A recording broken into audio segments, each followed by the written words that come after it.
Il paraît que t'as des propos intolérables. Où y a pas de tolérance. Enculé de ta race! I have come here to chew bubblegum and kick ass. And I'm all out of bubblegum. J'ai l'impression d'être un unijambiste dans un concours de coups de pied au cul. Salut à tous et retour vers le Turfu avec 1h30 de retard sur l'enregistrement grâce à un problème technique, c'est formidable, c'est Putain, la joie SNCF. du podcast indépendant. Salut à tous, je suis Luc Le Guedec et bienvenue dans Retour vers le Turfu numéro 34, le podcast de la pop culture passé, présent, futur, comme d'habitude, vous connaissez le principe de ce podcast. Chaque mois, un film tiré au pif dans la liste proposée par nos auditeurs. En plus de parler du film, on en profite pour parler de la pop culture en France, à l'époque de la sortie du film. Musique, enfin, ça ressemble à de la musique. Jeux vidéo, actualité et cinéma. Aujourd'hui, pour les 2 ans de l'émission, et putain, ça fait 2 ans. Pezzo, champagne. Ouais. J'ai Tu fais. Attends, c'est comme ça arrive. Nickel, Non, merde. merci. Ouais, c'est mauvais. Non, c'est pas grave, j'ai Ouais, l'impression à la Boss Prod, Ouais. c'est pas la peine. T'as pas une vraie bouteille qu'on ouvre? Comme ça, au moins, on fera pas style que. Capuche. Il va trouver des samples en J'ai ligne. vraiment envie de me boire la gueule en plus, vas-y. Pour les 2 ans de l'émission, on va parler d'un excellent film de SF, District 9, de Neil Blomkamp. Elsa, tu souffles? Non. Y a un problème? Sorti Si le t'es pas content, 16 tu peux partir. septembre Les gens 2009 se en France. Avec moi pour parler de ce film, Elsa, Oui. Pezzo, Toujours présent. Louis, Salut à tous. il vient. Toujours debout. Toujours vivant. Et en invité avec le mec, il est quand même reçu sur le seul émission où on a un problème technique pour démarrer. Grand poil, du podcast Le Roi Stéphane. Bonsoir. Bienvenue à toi. Merci. Est-ce que quand même t'as bien mangé? Le kebab était délicieux. À part te faire patienter 90 minutes avec un Est-ce que problème t'as bien technique. digéré? On t'a laissé Oui, le c'est temps, ça, tu vois. en fait. On voulait que tu sois productif. C'est l'avantage d'avoir attendu aussi longtemps, c'est qu'il n'y aura pas de renvoi pendant l'émission. Et ça c'est beau, ça c'est beau. Et ça, on est content. Et on est plutôt heureux et on va être très heureux de reprendre la Twingo magique pour remonter dans le temps en le 16 septembre 2009 et très exactement, c'est parti, jingle. Elle est dans ma tête, elle ne m'abandonne jamais. Je la trouve encore plus belle quand elle s'habille en reggae. Il est 20h et presque 20 minutes, restez avec nous. À suivre, c'est la belle histoire du jour. À sa mort, une dame de 86 ans a légué toute sa fortune à ceux qu'elle croisait au quotidien. Infirmière, chauffeur de bus, 200 personnes au total.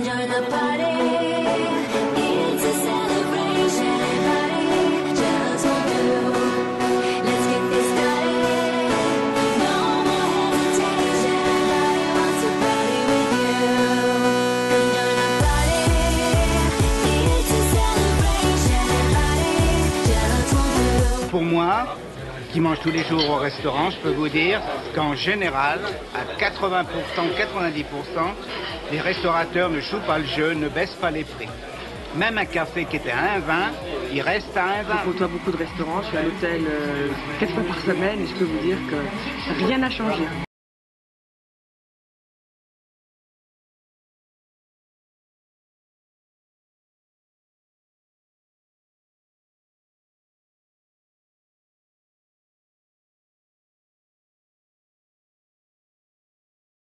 On ne va pas mettre tous nos œufs dans le même panier, puisque ce que sera le marché du véhicule électrique dans les prochaines années est encore incertain. C'est pour cette raison que nous avons développé en parallèle, et là aussi avec un coup d'avance, l'hybride diesel sur lequel je me trouve actuellement. Formidable. Putain. Putain, le retour en 2009 ne fait pas du J'ai eu bien. des flashbacks de Charlie et Lulu, mais je suis pas sûr. Hein. Pas encore, non, c'était trop. Là on était déjà trop. Ça arrive, tu vas un peu trop vite. Je Ouais, sais qu'on a du retard, mais on va pas non plus rusher l'émission, quoi.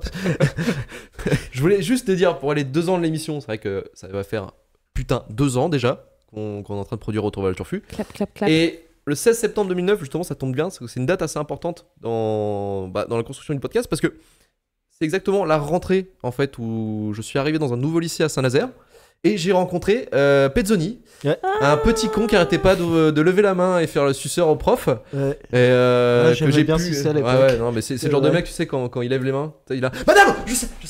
Et limite, a déplacé un peu son bureau. J'ai rencontré Louis aussi. J'ai rencontré Elsa une année plus tard. Bon, Vivien, tu l'as rencontré depuis un petit moment quand même. Il me casse les couilles depuis que j'ai 6 ans. Mais voilà, c'était quand même une date importante parce que c'est là où on s'est tous rencontrés en fait dans ce lycée à Saint-Nazaire. qu'on dit, lycée Sainte-Anne, lycée hôtelier. Allez. Quasi militaire, on était tous rasés. Ceci n'est pas un placement produit. Alors, si vous voulez faire chier votre gosse, c'est le bon lycée. La vidéo n'est pas monétisée. Alors, on va passer maintenant au gros titre de ce 16 septembre 2009. Et le premier point, c'est la grève des producteurs de lait qui se déroule sur plusieurs pays de l'Union européenne. Les agriculteurs ont décidé de vider leur production de lait dans leurs champs, notamment à Ciney, en Belgique, où 300 tracteurs ont participé à l'opération. Le but était de protester sur le minimum de rachat du prix du lait. Deuxième petit point, polémique sur les métiers de la restauration, on y revient. Les restaurants qui ne jouent pas le jeu de baisser les prix des menus suite à la baisse de la TVA appliquée le 1er juillet de cette année. Les clients pensent que c'est une arnaque et gueulent comme à leur habitude. De toute façon, les consommateurs, c'est un peu des gens cons. Alors, troisième petit point, réélection de José Manuel Barroso à la tête de la Commission de Bruxelles. C'est qui ? Voilà. Ouais, je sais pas. C'est une élection de haute voltige, très tendue, parce que José Manuel Barroso, a eu chaud à son cul, car il avait en face de lui le frappadingue Daniel Cohn-Bendit. Alors, si vous connaissez pas ce mec... Je connais de nom. C'est un truc de personnage de série, ça, non ? C'est un mec un peu frappadingue, c'est un peu l'éternel 68 art, le gars. Il est toujours dans sa révolution constante. C'est-à-dire que depuis que... En fait, c'est une grande figure, entre guillemets, des lycéens en 68, en mai 68. Sauf que le mec, en fait, il est resté bloqué là. C'est-à-dire que le mec, c'est un peu Jean-Luc Mélenchon, tu vois, un petit peu dans l'idée où il va gueuler, il va être extravagant. C'est un peu comme le docteur Jacobi de Twin Peaks, quoi. Ouais, le mec, il est dans un autre temps, tu vois. Ouais. On a tous évolué, mais lui, non, en fait. La rêve Twin Peaks a été placée. Ouais, voilà. Ouais, il en faut une toile. Après moins de 5 minutes. Tout. Et dernier point, s'il vous plaît, laissez-moi finir, c'est un point important, s'il vous plaît, je vous touche tous, mais c'est pas contre nature, hein, t'inquiète pas. Ça devient tactile, ça devient chaud. Tricherie de Renault en Formule 1, la firme française reconnaît avoir triché en créant un accident lors d'une course au Grand Prix de Singapour 2008. Fils de pute. Saloperie de bordel de Dieu. On va pouvoir maintenant passer au petit dossier d'Elsa, revue de l'actualité, le revue de l'actualité People. C'est parti, petite musique.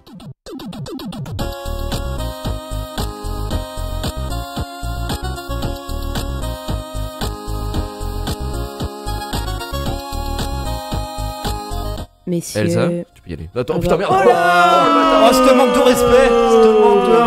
respect. Bing, bing, bing. Messieurs, mesdames, bienvenue sur le tour du 16 septembre 2009. Décollons directement pour Bruxelles, où Barroso vient d'être réélu à la Commission européenne. Alors, tout comme moi, Barroso, ça vous dit pas grand-chose, j'ai donc fait une superbe recherche Wikipédia. José Manuel Barroso est un juriste universitaire diplomate portugais. Lors de la révolution des œillets de 1974, il est président des étudiants maoïstes. En 1979, il fonde l'association universitaire d'études européennes, tout en finissant sa licence de lettres à 25 ans. En 1980, il entre au Parti social-démocrate et est élu pas moins de 6 fois député. 1985, il devient secrétaire adjoint au ministère de l'administration interne, et 1987, il devient secrétaire d'État aux affaires étrangères. Voilà, il participe alors activement aux accords qui permettront la fin de la guerre civile en Angola. 92, il devient ministre des Affaires étrangères et, là il se passe encore d'autres trucs mais ça commence à devenir chiant. 2004, il devient président pour la première fois de la Commission européenne à l'unanimité. Après tout ça, il est réélu et maintenant il travaille dans la banque, c'est beaucoup plus lucratif. Bref, un parcours de quoi gagner un duel pipolistique. Voilà, pour l'international, c'est terminé. Rentrons en France. Ce fut bref mais intense, on est d'accord. Pour rester dans le typiquement local, nous pouvons assister à une grève comme seuls les Français savent les faire. Les producteurs de lait de France réclament entre 350 et 400 € pour les 1000 litres de lait, contre 260 à 280 à ce moment-là. Sachant que pour les soutenir et porter leur cause à la voix de tous, José Bové annonce qu'il commence un jeûne solidaire. D'habitude, oui, vous avez raison, on parle de grève de la faim, de gens qui meurent quasiment pour la cause, mais José, lui, il jeûne. Comme ça, bon, tu soutiens la cause, en même temps tu perds un peu de poids, mais tu ne risques pas ta vie, putain, les gars, le tuyau était là. Dans la thématique des mecs qui peaufinent un peu leur image médiatique, je vous propose de parler de Didier Lambard, le PDG de France Télécom, qui présente ses excuses ce 16 septembre pour avoir dit la veille qu'il voulait mettre, je cite, « Un point d'arrêt à cette mode du suicide qui choque tout le monde. Et quelle mode, mes amis, 23 salariés morts en moins de 18 mois, c'est plus fulgurant que la tectonique. Continuons sur les nouvelles de types qui font mourir. C'est-à-dire qu'en 2009, la grippe H1N1 fait rage. Le 16 septembre, l'épidémie est arrivée en France métropolitaine et elle est classée niveau 5A sur une échelle qui va jusqu'à 6. Donc c'est un truc plutôt flippant, on nomme le virus de l'extrême et 9 ans plus tard, on n'en a jamais réentendu parler. Heureusement, on a encore des millions de vaccins dans nos placards si ça vous intéresse. Enfin, le 16 septembre 2009, il faut savoir que Joseph Folquet et son épouse de 80 ans sont agressés à leur domicile, 8 rue Anatole France en Ardèche. Voilà, l'état critique de Joseph amène la gendarmerie à lancer le plan épervier. Pour attraper les coupables. On se croirait dans l'UNESCO quoi. C'est poétique. Petit fait marquant, le couple s'était fait cambrioler une semaine et demie auparavant. Ah bien. Voilà, c'est manque de peau. Je vous laisse, des bisous. Merci Elsa pour ta chronique. Écoute, l'épervier, moi ça m'avait pensé à un autre truc. Moi c'était carrément les rêves d'enfance, tu sais, les jeux. Le jeu. Oui, mais à mon avis c'est le même truc en fait. Hein. Ah, c'est les flics qui Ça courent vient après, ils s'échangent. Je vois bien le délire, tu vois, dans une cour. Allez les gars, une balle aux prisonniers. Ouais, mais non, mais de ce que j'ai compris en gros, parce que quand même je me renseigne, en gros c'est que tu déploies beaucoup de force en fait pour essayer de faire un quadrillage, tu vois, dans la ville et des trucs comme ça, pour que la personne puisse plus sortir. Donc ouais, il y a cette idée d'attraper. Ah oui. C'est ça, et après tu resserres Oui. jusqu'à tomber sur les mecs. Voilà. Intelligent, Vous êtes tous subtil. Cette chronique a apporté quelque chose Putain, à l'humanité. ouais, tu vois, à chaque fois on apprend un truc, c'est formidable. Merci Elsa pour ta chronique. On De va rien. pouvoir maintenant passer à un truc qui nous casse bien les oreilles, le Hit Machine de Pezzo. C'est parti. C'est parti. Et d'ailleurs, tu vas être content, regarde ce que je t'ai retrouvé. Oh yes, t'as le générique de Charlie Lulu.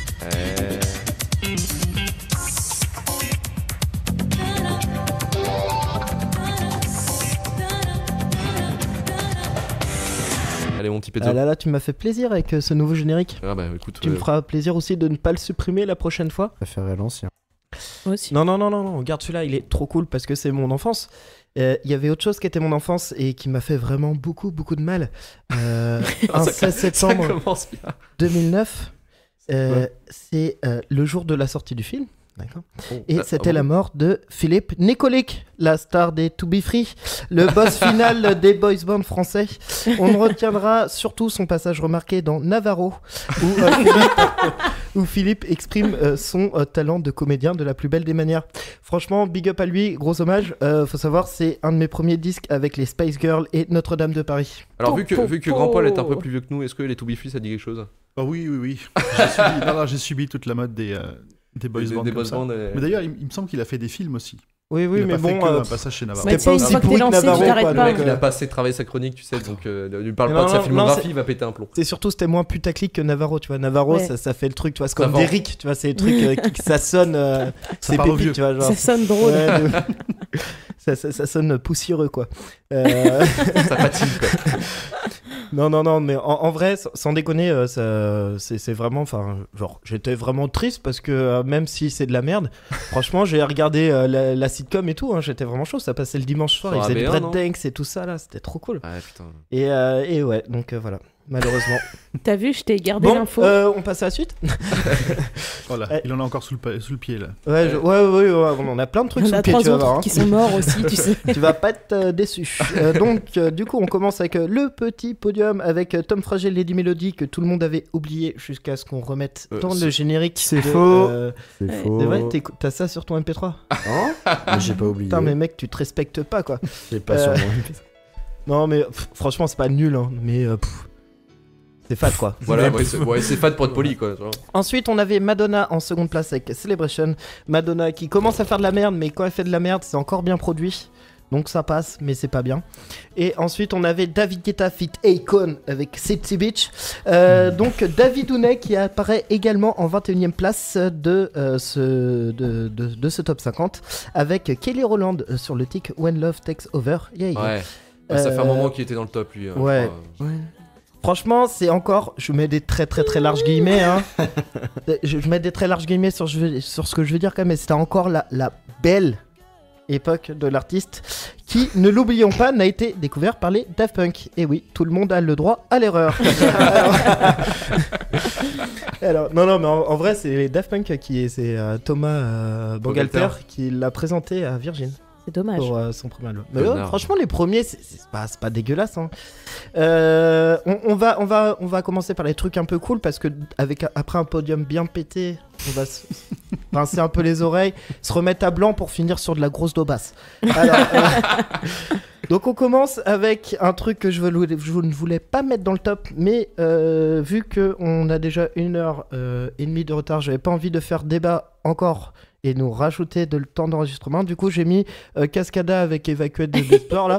Yes. Comme ça fait plaisir à la rédac. Cascada. Je suis peinard et je peux passer à la suite. On est content. Dans les trucs pas mal également, on avait Milo avec IO Technology en 49e place. Une petite reprise pas piquée des hannetons du titre pas dégueu de 50 Cent et Justin Timberlake que je préfère vraiment beaucoup l'original qui est bien mieux.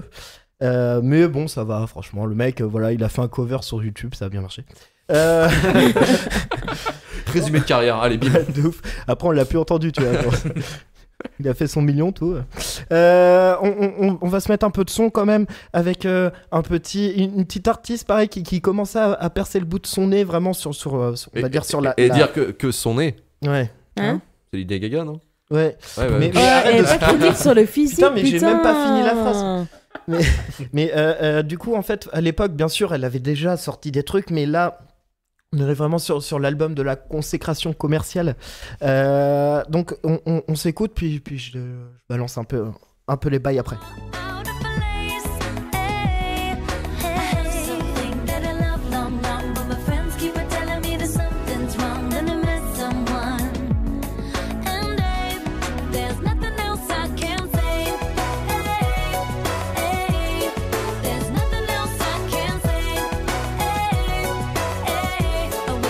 Voilà, c'était pour ceux qui se souviennent pas, c'était un truc un peu synth-pop.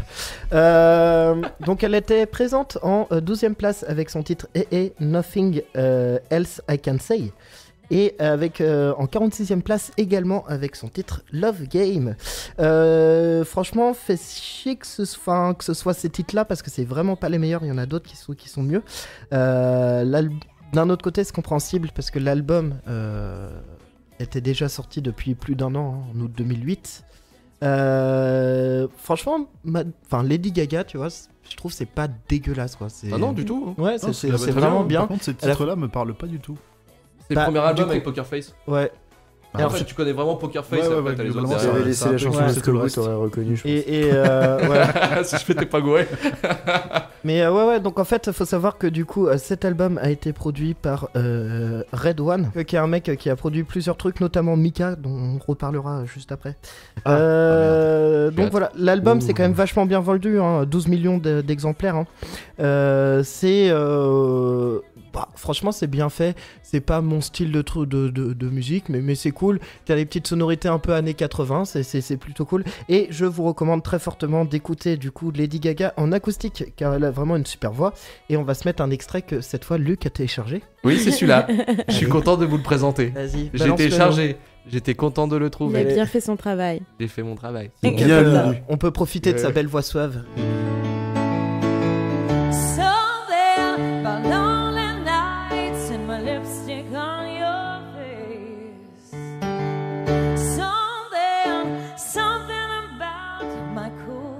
Nebraska guy.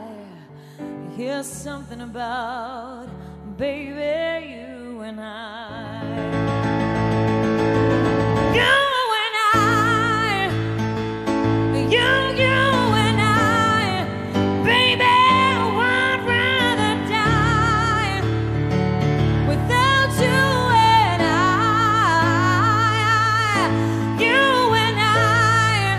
Donc nous avions également du coup, comme je l'ai dit précédemment, Mika avec We Are Golden, issu du deuxième album de l'artiste intitulé The Boy Who Know Too Much, produit par Red One, le même producteur que Lady Gaga. The Boy Who Know Too Much. Ouais, donc l'album est sympa, mais sans plus, on sent que Mika commence doucement à se diriger vers le fauteuil du juriste de The Voice. C'est balèze. Allez hop, ça.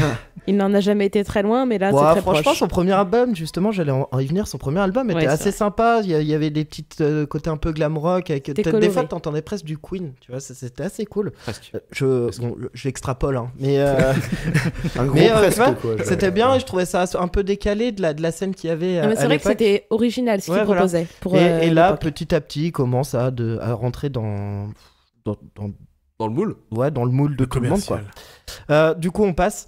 On avait Charlie Winston avec Like a Hobo en 32e place. Ah ouais. Head Ça en 14e place. Donc c'était ultra cool. J'adorais, j'aime toujours. Non, j'ai pas pris. Non, parce qu'en fait, en fait, si tu préfères, on a beaucoup de merde à passer, donc j'ai viré des bons titres pour vous mettre de la merde. Merci. Donc là, faut savoir que récemment, il a sorti un titre qui s'appelle Weekend, qui est pas mal, mais pas top. Il passe, soit dit en passant, le 9 novembre, donc vendredi, au Stéréolux pour les Nantais, que ça intéresse. Quand ? Sans déconner. Donc déception pour les gens qui écouteront ce podcast qui sortira après. Ouais, du coup, oui, il sera déjà passé, donc si vous êtes intéressé, c'est trop tard. Désolé. Ouais. Pardon. Donc on avait également, je passe très vite, Lily Allen avec Fuck You, Eminem avec We Made You en 45e place, excuse-moi. Et là on arrive sur 3 gros trucs vraiment cool. Alors, un truc moyen cool, un truc très cool et un truc très très cool. Donc on commence avec le premier, donc Pony Pony Run Run et You. Et ouais, des Nantais, mon gars, et on va s'écouter ça. Ouais.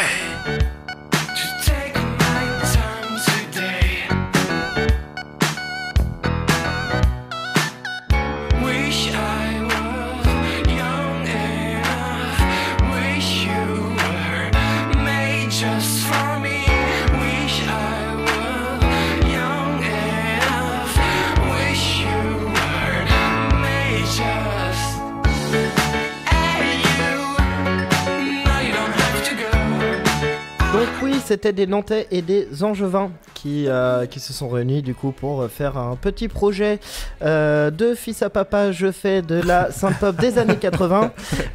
Non, en vrai, gros souvenir personnel car c'était mon premier concert de toute ma vie sans papa-maman. C'était pendant les vacances d'été et je venais d'avoir mon brevet des collèges. Waouh. Et j'avais été les voir à l'Olympique à Nantes, donc magnifique mais minuscule, salle qui est malheureusement définitivement fermée. Voilà, c'était frais, sympatoche, mais pas top. Et en vrai, le concert était très chiant parce que j'avais été voir juste pour ce titre. Et, comme à peu près 80% du public. C'est le problème des singles. Voilà. Ouais. Tout le monde s'est tiré après celui-là. On n'en a plus jamais entendu parler d'ailleurs de ce groupe. Ils ont fait un seul album. Non, ils ont fait d'autres trucs là en 2015. Ils ont sorti un truc, mais en vrai. Ouais, non, mais après ça mérite pas le coup d'oreille quoi. On passe sur les 2 autres trucs vraiment très très cool. Alors, il y en a un ultra badass quand même. Voilà. C'est U2. Oh putain. Alors on avait du U2 les gars et ça c'était cool. Donc on avait du coup I'll Go Crazy If I Don't Go Crazy Tonight en 26e place à mes souhaits. Et surtout il y avait Magnificent en 48e place qu'on va s'écouter.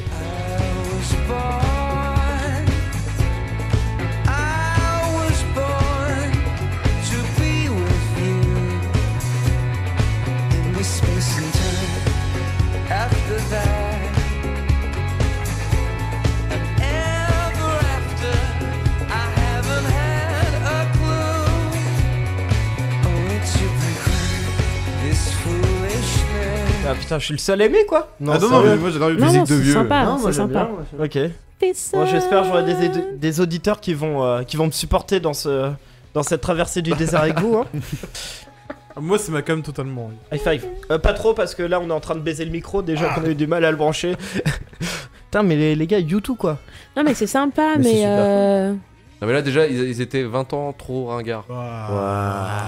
Oh bah, je trouve que ça fait très drama queen en fait. Ça me fait vraiment, j'ai vraiment l'impression qu'à chaque fois. Hein je disais que U2 pour moi ils ont un peu de mal à se renouveler. Ouais. Tu reconnais bien le son mais t'as l'impression tu passes d'une chanson à l'autre. Enfin moi à l'oreille j'entendais la même chanson quelques ce que j'écoute de YouTube. Bah, moi, justement, cette phrase avec ces pronoms là, je vais arrêter. On t'a compris, t'inquiète. Sur le coup, là, sur cet album, moi, je le trouve assez différent quand même. Tu vois, je trouve il y a une je mets des guillemets, pseudo prise de risque. J'ai envie de dire, des risques. Comme ACDC, ils ont leur accord, leur style, ouais, et voilà. ce qui marche. Mais les gars, mec, c'est Bono et sa clique, quoi. C'est trop cool. Il y a The Edge, c'est un bon guitariste et tout ça. D'ailleurs, enfin, si vous voulez en connaître un peu plus sur le bonhomme, je vous conseille de regarder le documentaire It Might Get Loud avec Jimmy Page et Jack White dedans. C'est très très cool. Donc ça fait partie de mes premiers souvenirs musique. Hein. C'était ma cousine qui avait 12 ans à l'époque. Moi, j'en avais genre 8. Lorsqu'elle est venue chez moi avec un album de War chez mes parents, et du coup j'avais écouté War de U2, elle venait de découvrir et c'était trop cool. Et c'était bien quoi. Bien sûr ça vaut, enfin l'album, cet album là, oui, ça devient un peu poussiéreux, mais putain les débuts quoi, c'était trop cool.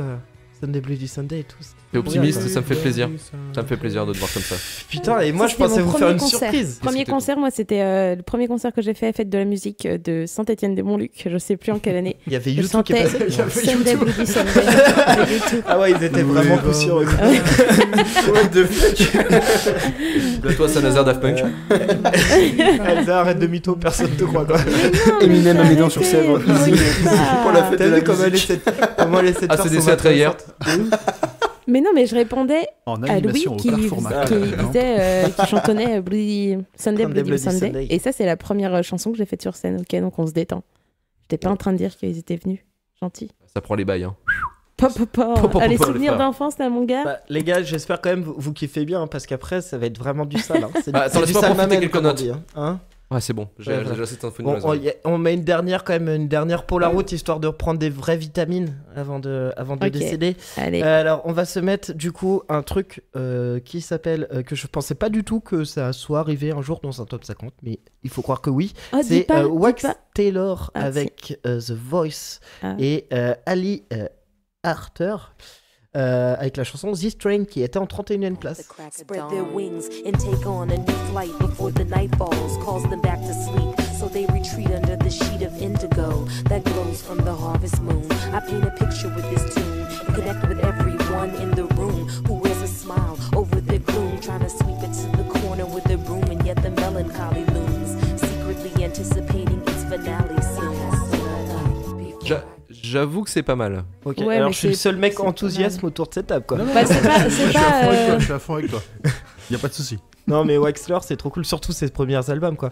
Mais là franchement on attaque vraiment les... Enfin j'espère que vous avez profité hein, parce que c'était vraiment la petite douceur de Stop hein. Je veux de la merde. Je veux de la merde. C'est le moment où je commence à racler. Putain, les gens sont chauds. En fait, les gens sont pas prêts parce qu'ils savent pas ce qu'il y a après. Oui, en fait. Ouais, ils on pensent peut peut-être faire l'inverse. Ça se trouve, en fait, ils se seraient dit ah ouais, David Guetta, trop bien, tu vois. Oui, parce qu'en fait, le niveau de la merde, c'est David Guetta. Non, mais David Guetta, j'ai failli le mettre dans les bons titres. Arrêtez de teaser. Il faut le savoir. Alors, c'est écrit. Juste comme ça, je dis 2-3 petits trucs. Donc, franchement, pour moi, c'est un des meilleurs titres de Wax Taylor, qui est un artiste que j'aime vraiment beaucoup. Et il a fait une autre collaboration avec The Voice qui s'appelle The Game You Play, qui est encore mieux, que je vous conseille également d'écouter. Et voilà quoi, c'est bien. Merci. On fait 2 petites mentions honorables. Enfin, 2 petites mentions pas très honorables justement. C'est bien, t'as fait un truc de transition là. Ouais. Là c'est le moyen merde. Donc moyen merde, on avait Ed Mulfritz avec Ça m'énerve. Oh là là. Et ça c'est moyen merde. Ça c'est moyen merde. Alors putain, encore fort. Ah bah ça c'est bien. Non mais il y a du gros caca qui arrive. Là il y a du gros caca, c'est de la diarrhée là. Là ça commence juste à sentir un petit peu là. Donc je vais être franc avec vous, j'ai jamais accroché à cette chanson. Ah bon. Mais en vrai. Les paroles elles sont tellement vraies que c'est du foutage de gueule, et en fait techniquement ça me dérange pas parce que la chanson se veut humoristique, la parodie. Comique. Oui, Donc en fait techniquement je trouve tu peux pas la bâcher là-dessus, tu vois. Oui. D'autant plus que franchement c'est pareil, je prends des distances sur ce que je dis, mais comparé à d'autres productions qu'on va voir plus tard dans le top, c'est quand même vachement bien produit. Là, genre en termes de qualité de son, de mixage et tout. Est-ce qu'on écoute envie de dire que c'est un chef-d'œuvre de la musique? Non, pas du tout. Mais tu vois, en fait, à côté de ce qu'on va écouter, c'est Pink Floyd. Ouais.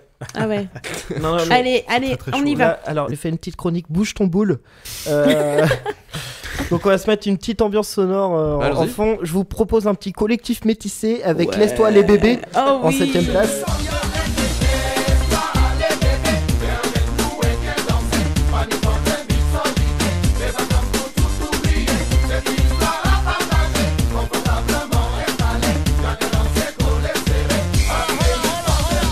coup, on avait bien, comme vous l'avez entendu, Collectif Métissé avec Laisse-toi les bébés. On avait également Sean Paul avec So Fine en 34e place. On avait King Kuduro feat. Obed avec Il faut danser en 25e place. Vraiment, il y a une thématique. On avait Magic System avec Khaled, avec Même pas fatigué, avec Ribéry dans le clip, mon gars. Pas fatigué. Et on avait Edalam avec Helicopta. J'ai marqué titre enregistré sous coke. C'est un truc de n'importe quoi. C'est genre 192 BPM. J'ai jamais entendu parler. Et ça se dit Ragged and Soul. C'est dégueulasse. Bon, on attaque les trucs un peu nuls. Donc, on va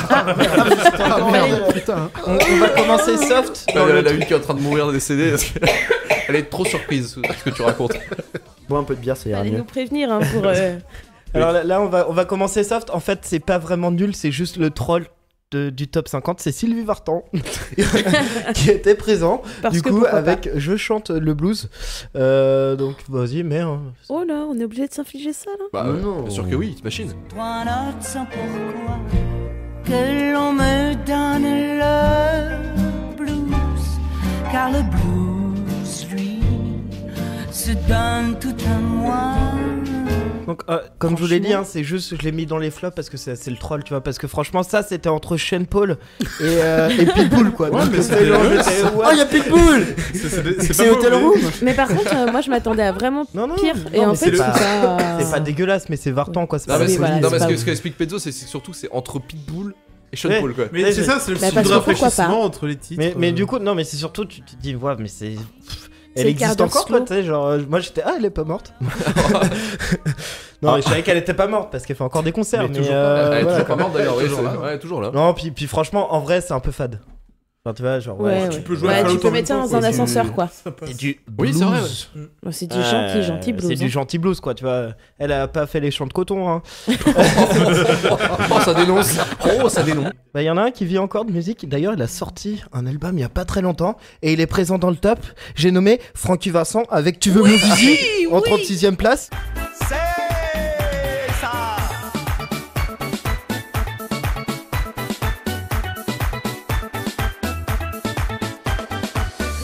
Zizi. Oui, oui, oui, oui. Je vais te le donner, oui, oui, oui, oui. Tu veux mon zizi? Oui, oui, oui, oui. Je vais te le donner, oui, oui, oui, oui. Tu veux mon zizi? Oui, oui, oui, oui. Je vais te le donner, oui, oui, oui, oui. Tu veux mon zizi? Oui, oui, oui, oui. Je vais te le donner, oui, oui, oui, oui. Viens ce soir dans ma demeure, tu auras toute ma chaleur. Viens ce soir dans ma cabane, tu ne connaîtras pas la. Je crois qu'il y a une féministe qui a sauté de l'immeuble. Ai-je vraiment besoin d'argumenter? Je ne pense pas. Oui, oui, oui. Tu veux mon zizi? Voilà quoi. Bah non, enfin, il est en forme. Il est en forme. Égal à lui-même. Voilà, c'est ça. C'est lui en plus qui est revenu il y a pas si longtemps que ça avec les Angélique. Franchement, après, franchement, on peut pas lui en vouloir. Tu vois, il essaie de nous faire partager sa passion pour le sexe beauf. Voilà, après il y a de l'audimat, enfin il y a des auditeurs, qu'est-ce que tu veux, ça se vend donc ça continue hein. Donc c'était en 38e place, on arrive vraiment dans un truc, une partie vraiment sale du top, c'était plus la fin tu vois du top, et on avait alors déjà Sarah Mitchell avec Ma Besta en 37e place. Oh fuck. Ça me dit donc rien franchement, Sandek, vu ce que j'avais écouté juste avant, j'étais franchement ça fait presque du bien. Donc c'est très mauvais hein. C'est très mauvais, ça parlera à Vivien, ça parle beaucoup de ses bestas, de ses discussions sur MSN et tout. Ah ça c'est super fun. Alors fun fact, j'ai jamais eu MSN. T'es peut-être un peu jeune, c'est vrai, pardon. Too young. Donc ouais, c'est très référencé, c'est vraiment fait pour vendre du truc. Parce que moi, quand j'allais sur l'ordinateur, il y avait un certain grand frère qui me faisait « Oh, tu veux jouer à ton fils ?» À peu de choses près, c'était ça. Lulu adolescent. Et j'assume. Tu joues encore Dofus, fils. C'est pas vrai. Non, mais ça parlera aux plus jeunes. Voilà, c'est ça que je voulais dire. Ensuite, alors là, on arrive vraiment dans les 3 trucs ultra collector. Donc on avait Grand Galop avec Hello World. Oh non, pas ça, c'est en 39e place. Je vous ai épargné, j'ai pas mis le titre. Donc tiré de la série du même nom qui passait sur Gulli. Bon, voilà, il en faut pour tous les âges, hein, mais il en faut entre pour tout ça le et monde. Sylvie Vartan, tu vois, en termes de généalogie, là, t'as touché tout le monde, quoi, tu vois. C'est un top. Il y en a moins pour un qui va s'enchaîner. Les 80 et les moins de 10. Bon, Ça, petite fun fact quand même, je me suis quand même tapé une partie de la série parce que ma sœur, il y avait qu'une télé et forcément bah, on partage la télé avec sa petite sœur. Ah, tu vois, Lulu, tu vois, ça c'est un gentil grand frère. Ma petite sœur, elle avait les 4 ou 5 premières saisons en DVD. Hein. Ah ouais. Elle se les matait en boucle. Et du coup, t'avais 10 fois par jour le putain de générique dans la tête. J'ai eu des vieux souvenirs dégueulasses qui me sont revenus, tu sais, de séries quand j'ai entendu ça, tu sais, Hello World, this is me. J'étais, mais comment ça? T'avais des flashbacks dégueulasses. Bon, allez, là, c'est l'instant plaisir que j'attendais depuis le début du top. Ah, ça sonne. Attention, gros malaise, mais très gros malaise. Je vais pas spoiler, on va se mettre. Ça. Ouais, j'ai compris. Tu vois laquelle? Ouais, bien sûr. Les voix de. Daya. Voilà. Cette voix,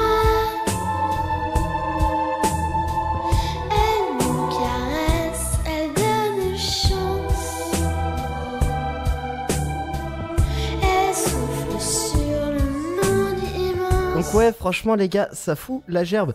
Mais c'est vraiment, pour moi, enfin désolé, mais c'est le malaise puissance 10 000 quoi. C'est une chanson de pédophile. De ouf. Et j'étais mais comment on peut vendre ça? C'est 33ème place, hein, c'est le milieu du top. Hein. Ouais, allez, dans les 2 tiers. Franchement, dire qu'on se plaint aujourd'hui de Kids United. Non mais là, franchement les gars, c'est la déchéance. Ce petit enfant qui chante limite juste sur un chef-d'œuvre de Bach intitulé R. Pour l'info, on dit pas Bach, on dit Bach. Ça dépend parce que c'est un nom propre, non? On est obligé de le prononcer à l'allemand. Des bacs, des babars. Justement, c'est ça, on dit bar. Ok. Ouais, bref, des baclos. Putain, mais en plus, les gars, mais c'est mixé avec le cul, quoi. Enfin, c'est n'importe quoi. Je fais mieux avec Audacity, quoi. Mais ça clash. Enfin, franchement, c'est une honte. Il y a un challenge à relever, là. Clash d'ingénieur du son, ça. Là, c'est vraiment chaud et ça me fait vraiment perdre foi en l'humanité. Et moi, j'ai envie de dire, si vous voulez écouter des enfants qui font vraiment des trucs cool, écoutez plutôt. Cisco. Voilà, Cisco. On va s'écouter. Le tube de l'été.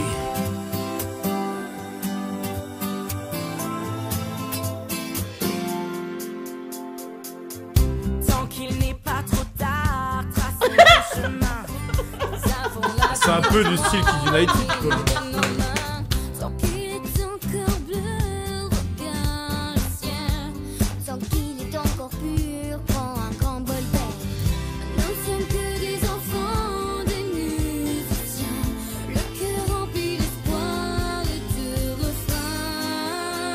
Non, je déconne, c'est de la merde. Ah bon? Ah la vache, ce moment où vraiment tu fais le tour de table et tu regardes dans les yeux de chacun au moment où la musique se lance et que tu vois un grand blanc, tu sais, l'incompréhension, tu comprends pas ce qui est en train de m'arriver. Mais pourquoi? Non, par contre, dès que ça chante, c'est impressionnant. Dès que ça chante, tu sens le malaise. Non, mais en plus, enfin, en vrai, les voix elles sont super modifiées, c'est sale quoi. Ah bon? Mais laissez-les jouer au cartes Yu-Gi-Oh quoi. Ouais. Non mais grave. Faites-les pas chanter. T'as tout dit, lui. Voilà, c'est tout pour moi. Eh ben merci Pezzo pour ce beau. Hit Machine, ce voyage de l'enfer. Ouais. Merci pour ce voyage. C'était tout ça. Merci de souffrir pour nous à chaque épisode.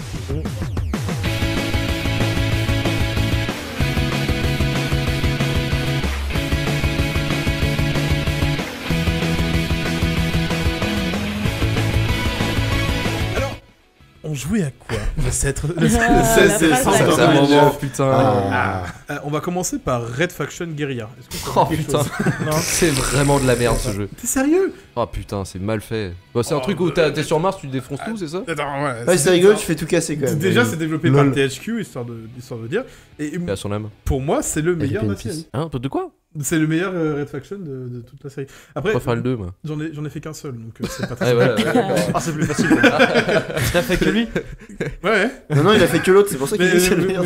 Putain, t'es aussi pertinent que Julien Chiez, bordel. Putain, un peu de respect. Ils lui ont même pas offert de tour d'hélicoptère. En plus. C'est un jeu d'action-aventure, c'est un monde ouvert. Et surtout, c'est un moteur physique qui est hyper poussé. Oui, c'est vrai. Genre, voir la totalité, ou je sais plus, une grosse partie de l'environnement était destructible.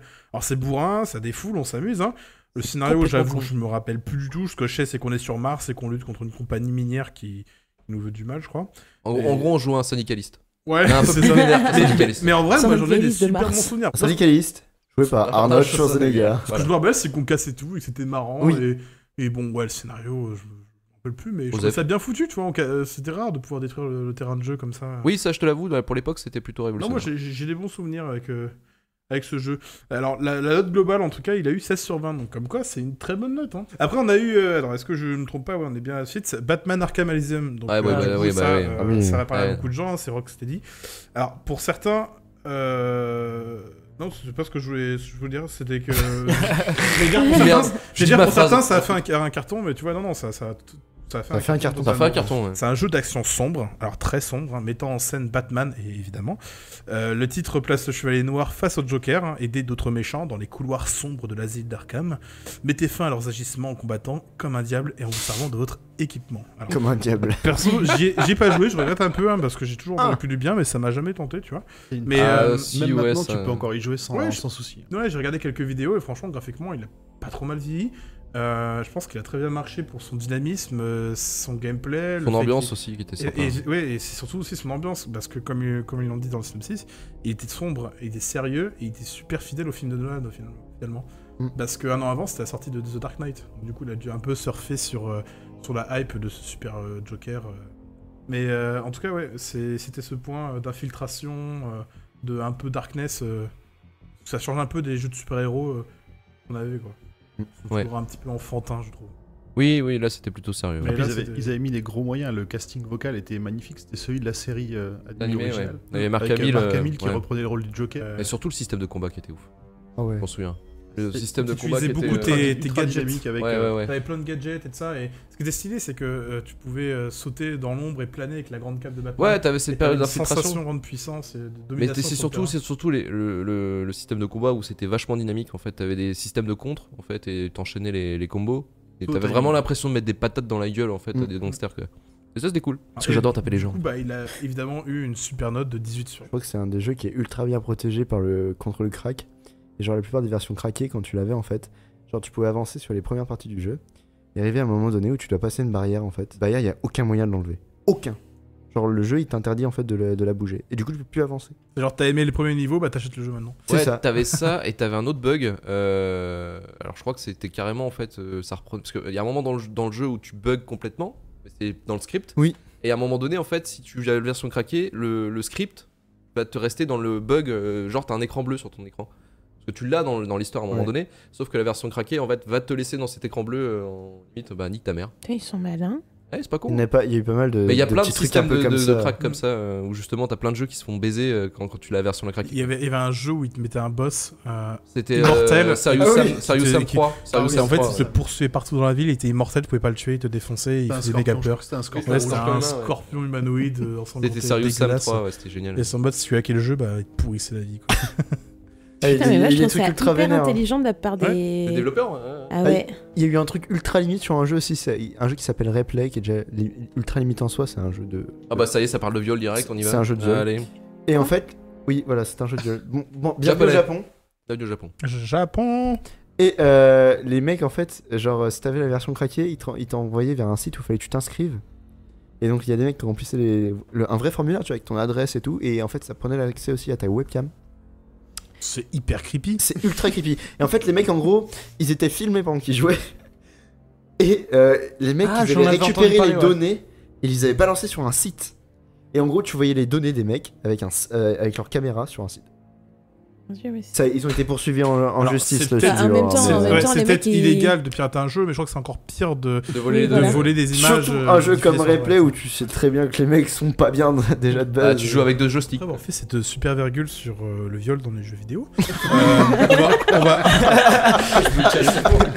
On va pouvoir enchaîner avec un jeu qui se prête totalement au sujet. C'est parti, Hello Kitty Online, donc, développé par Typhoon Games. Alors c'est ce qu'on appelle dans le jargon de la télévision un Meuporg. Alors un jeu massivement multijoueur, hein, il n'a rien à envier à World of Warcraft, car on peut y personnaliser son avatar, combattre des monstres, discuter avec ses amis, collectionner toutes sortes d'objets et s'adonner à de nombreux passe-temps, comme ici par exemple la cuisine et la couture. Alors j'en connais certaines qui seront ravies, hein, désolé.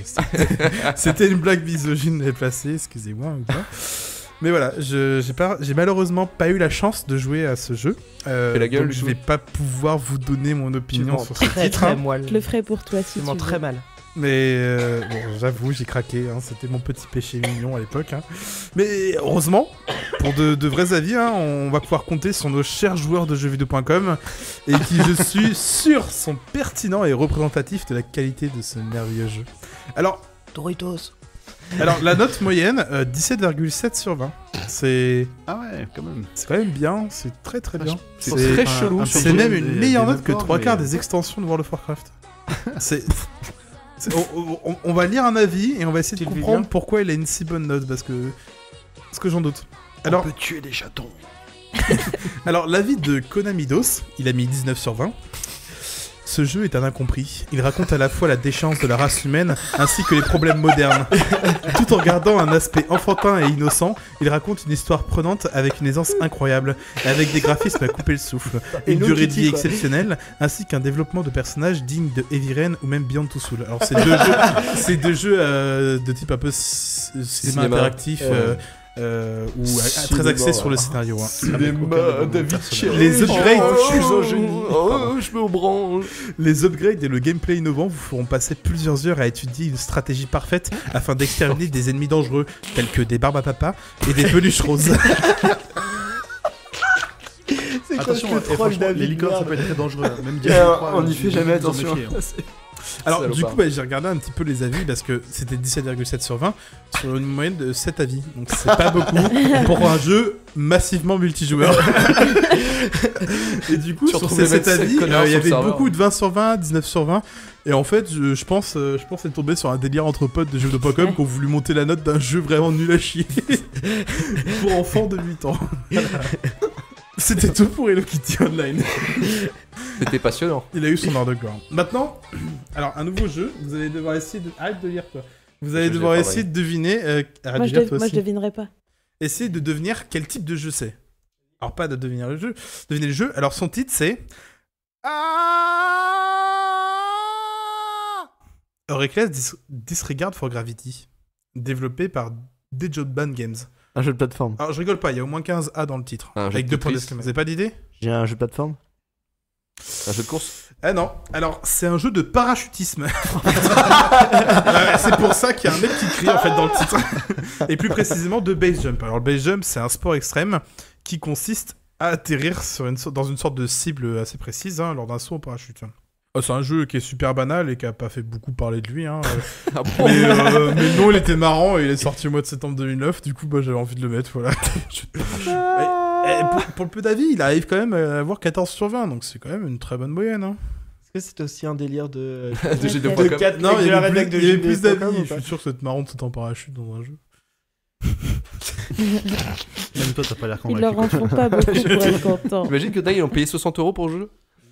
Mais non, 60 €, ça serait quand même super. Il y en a qui coûtaient 50 € à cette époque-là. Deuxième débat, est-ce que c'est plus marrant de violer dans un jeu ou que de sauter en parachute? Oh la virgule. C'est parti. Je pense que c'est facile à choisir. Moi, je préfère défoncer des dents à papa. Et si tu combines les deux? Ouais, si tu combines les deux, tu violes des gens en parachute. C'est un parachute qui viole les gens. Ou des gens qui violent un parachute. Tout en tenant une barbe à papa. Sur fond sonore des épisode moins de 18 ans, on est bien. Là, c'est moins de 32 ans, ça va trop loin. Du coup, je tiens quand même à donner une petite mention honorable à Age of Empires 3. Donc, putain, alors, c'est l'un des titans des jeux de stratégie. Il est sorti en 2005, mais c'est bien en septembre 2009 que la complète édition est sortie. Donc ça regroupe le jeu et tous ses DLC. Ce même mois, nous avions la version Slim de la PS3 qui est sortie. Donc le mot Slim, c'est pour 32% plus petite, 36% plus légère, 34% de consommation d'énergie en moins. Alors tout en gardant les mêmes caractéristiques. C'est quand même super pratique. Une console chiante à programmer. Ouais. Alors elle était vendue 300 € à sa sortie et avec plein de jeux plein de packs de jeux différents. Vous vous rappelez les packs de PS3 Slim avec Uncharted 2, Assassin's Creed 2, Gran Turismo, tout ce truc. Non, pardon, je faisais la continuité, c'est pas grave.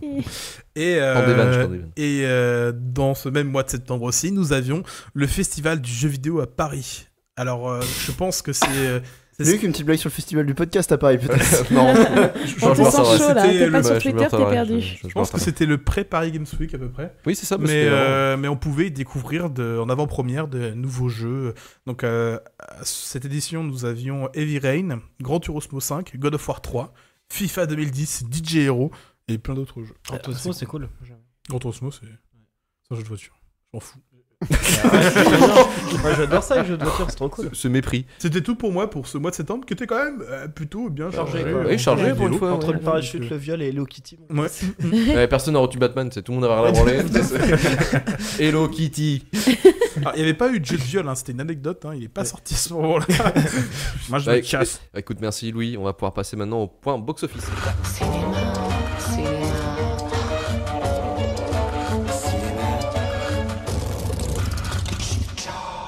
D'abord, je tiendrai à dire que, encore une fois, j'ai eu le temps de te voir qu'un film sur les deux que je devais regarder. Le mec s'investit pas du tout. Mais je fais genre de pas avoir entendu ça. Moi je te respecte, si je devais jouer à ces jeux à chaque fois, je me serais déjà suicidé. La même semaine que District 9, on avait droit à Julie et Julia. C'est un rip-off dégueulasse de Jules et Jim, c'est ça? Non. Ah non. Ah d'accord. C'est un film avec Meryl Streep, Amy Adams et Stanley Tucci. Donc voilà, un petit film de comédie romantique. Franchement, honnêtement, Julie et Julia, genre... déjà, en fait, je vais commencer par le commencement. J'ai regardé la liste des trucs qui est sorti la semaine de District 9, je fais... Merde, je vais encore me faire chier. Et la semaine d'avant, je fais... Merde, il y avait des films que j'avais envie de voir ou que j'avais déjà vu. Genre Ultimate Game... Avec Gerard Butler. Hein. Ouais, avec DC Sparta. Et la semaine d'après, je sais plus, il y avait des films aussi qui étaient cool. Mais là, rien qui me faisait envie. Donc j'ai mis ça au pif. Et du coup, je suis tombé dessus. Étonnamment, je me suis quand même pas trop fait chier devant le film. Hein. Après, je dis ça, j'étais en train d'écrire ma chronique en le regardant, mais mais en vrai, ça va, ça allait. C'était plutôt, c'est léger. Puis Meryl Streep, voilà, elle fait bien son taf, quoi. Petit synopsis pour vous résumer le tout. Donc alors, Julie Powell, employée du gouvernement de presque 30 ans, décide... Ouais, non, mais c'est important parce qu'en fait, il y a un pseudo-truc sur la crise de la trentaine, etc. Décide donc d'écrire un blog sur sa véritable passion, la seule capable de la détendre après une journée de taf bien pétée, où elle se fait insulter et... bref, un taf de merde, quoi. Une bolosse, journal d'une bolosse. Donc. Ouais, c'est un peu ça. Donc elle décide d'écrire un blog sur sa passion, la cuisine. Oui. Donc c'est un film sur la cuisine. Elle se lance donc le défi de réaliser les 524 recettes du livre de cuisine Julia Child, qui s'appelle Mastering the Art of French Cuisine. C'est plus stylé quand on le fait en français. Donc nous suivrons donc les aventures de cette jeune femme, cette dame, plutôt, en parallèle de l'histoire de Julia Child. Parce que en fait le film se construit de sorte que dans le livre de recettes on raconte aussi l'histoire de Julia Child. Donc quand elle a... Bordel, quoi. Quand elle a appris la cuisine quand elle a appris à cuisiner en France, en fait. J'ai rien compris. En gros, c'est l'histoire de deux femmes à des années de différence l'une de l'autre qui vont traverser à peu près les mêmes épreuves de qu'est-ce que c'est qu'avoir 30 ans, qu'est-ce que c'est que... un livre de cuisine, quoi. Ouais, voilà, à travers la cuisine. Non, mais... Devant Maïté, tu vois. Maintenant, elle est plus vieille. Non, mais c'est ce que j'ai dit, c'est à plusieurs années de différence, en fait. Oui, mais je veux dire, Julia Child, elle est plus vieille dans la période où on la voit. Pas beaucoup. Parce que dans le film, dans le film, elle dit que quand elle rencontre son mari, elle a presque 40 ans et elle était. Ah ouais, t'as raison. Quand elle rencontre son mari. Mais non, mais c'est qu'elles vivent, des expériences l'une et l'autre qui s'y ressemblent beaucoup, mais avec des différences d'âge. Et c'est encore plus difficile de donner envie parce que vraiment là. Là pour le coup, c'est un film de cuisine. T'inquiète, c'est impossible à vendre compte. Tu veux que je te vende un film donc qui parle de deux femmes qui font de la cuisine. Une qui sait bien cuisiner et l'autre qui apprend à cuisiner et l'autre sait bien cuisiner parce que l'autre a appris à cuisiner. C'est comment dire. Par contre, moi j'adore la bouffe filmée au cinéma. Mais vraiment. Bah là, tu j'ai vu que t'allais dire. Moi j'adore cuisiner. Mais par contre, c'est pas très bien filmé. Il y a un film notamment, c'est Manger, baiser, prier, je sais plus comment ça Non, s'appelle. Mange, Priem avec Julia Roberts. Il y a pas baiser quoi. Et du coup, dans Ça ce perd tout de suite. Mais j'ai fait exprès, C'est j'ai fait intérêt. exprès. C'est de l'humour, c'est un humoriste. Ça va les gars, si on peut plus faire de l'humour bien gras, dégueulasse. Non, mais franchement, en fait, ce film est pourri. Hein. Mais par contre, il est super cool, juste sur la partie manger, parce que genre la bouffe, elle est super bien filmée, tu vois, avec genre des plans, des gros plans sur les plats et tout ça. Et en fait, ça donne vraiment envie. Et juste, t'as un tiers du film qui est genre génial, quoi. Et je trouve que quand c'est bien filmé, la bouffe, c'est super intéressant. Bah là, c'est pas très bien filmé. Ouais, Okay. non, c'est pas tant que ça mis en scène. Non, franchement, le seul point positif dans ce film-là, on en discutait tout à l'heure, c'est Meryl Streep, quoi. Ouais. Qui vraiment, elle a un personnage qui est vraiment atypique et qui est vraiment particulier. Et le film a eu des tonnes de... Enfin, il y a eu 8 nominations dans Oscar et une récompense pour Meryl Streep. Bah, ça m'étonne pas. Est-ce que c'est un film à mettre dans la liste? Non. Ok, on est d'accord. Comme... Mais un auditeur a le droit de la balancer. Faut du plaisir. Mais en vrai, ça servirait à rien parce que ce serait... Honnêtement, je pense pas que ça ferait un épisode intéressant à écouter. Non, ouais. C'est sympa, mais sans plus, tu vois. Enfin, franchement... Ça marche. Et ensuite, t'avais un autre film ou c'était directement au box-office? Parce que j'ai décidé de pas faire mon Wikipédia pour une fois. Bien joué, bravo. Non, maintenant on va directement passer au box-office. Box-office en France pour la semaine donc, du 16 septembre 2009. Donc en première place, on a District 9. Sérieux? Avec 475 000 entrées sur sa première semaine quand même. Ouais, pas mal. Hein. C'est le double du deuxième qui est Neuilly sa mère. Oh putain. Pour sa 6ème semaine d'exploitation qui arrive. Attendez, parce que quand vous allez voir le troisième, vous allez faire oh merde. Parce que le troisième, alors donc Neuilly sa mère qui fait 212 000 entrées à sa 6ème semaine d'exploitation. Devant Inglourious Bastards. Oh putain, non, sérieux quoi. Qui fait 209 000. Ouais, mais il fait moins parce que tout le monde était le voir dès le début. Semaine 5ème semaine d'exploitation. Ah ouais. Mais Neuilly sa mère, 6ème semaine d'exploitation. Ouais, merde. C'est le public français que des connards. tu connard. Mais non, mais c'est vrai, entre une comédie française nulle et autre chose, ils iront toujours voir la comédie française nulle alors. Oui. Putain, mais là, on est vraiment des racks de merde, hein. Ouais.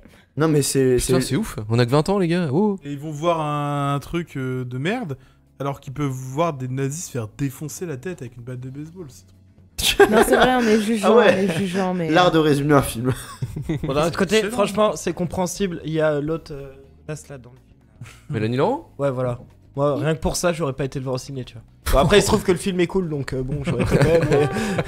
rien qu'à voir sa gueule sur l'affiche, moi, ça m'aurait pas donné envie spécialement à l'époque, tu vois. Oula, putain, ouais, Mélanie Laurent bashing. Moi, je suis hater de ouf de cette meuf, quoi. Ça fait un peu mal au cul quand même de se dire que Neuilly sa mère fait plus d'entrées sur sa 6ème semaine que Inglourious Bastards sa 5ème. Bah, peut-être que, intentionnellement parlant, Inglourious Basterds fait plus sur sa 5ème que sur un film, comparé à un film français, ouais, je pense que... Tu penses? Je pense que... Si ça peut te consoler, je pense ah ouais, tu peux le voir comme ça. J'avoue que c'est chelou de te dire que, par exemple, Neuilly sa mère cartonnerait au Japon, tu vois. Donc ils auraient pas les rêves, quoi. Les Japonais, tu sais. Bah, il y a bien eu LOL aux États-Unis, alors à partir de ce moment-là... Tout est possible. Ouais. Mais il y a peut-être eu des remakes, tu vois, de Neuilly sa mère au Japon ou quoi. Ils peuvent pas se contenter de voir le film et de l'apprécier avec des Hokkaido Saras. Il faut qu'il y ait une version, si jamais ça n'existe pas, il faut que quelqu'un fasse Hokkaido Saras. Ah, j'avoue que moi j'irai le voir. Ah mais je signe tous les jours. C'est trop vendeur comme titre, quoi. Ouais, putain. Juste après quelques petites mentions sympathiques. En 7ème place, on a le droit à Lao. Ah yes, de Disney. Voilà. Non, de Pixar. Pardon. My bad. Donc qui fait encore 140 000 entrées malgré sa 7ème semaine d'exploitation. Là-haut quoi. En même temps c'est pas étonnant quoi de la part d'un Pixar. En 8ème place, on a Julie et Julia.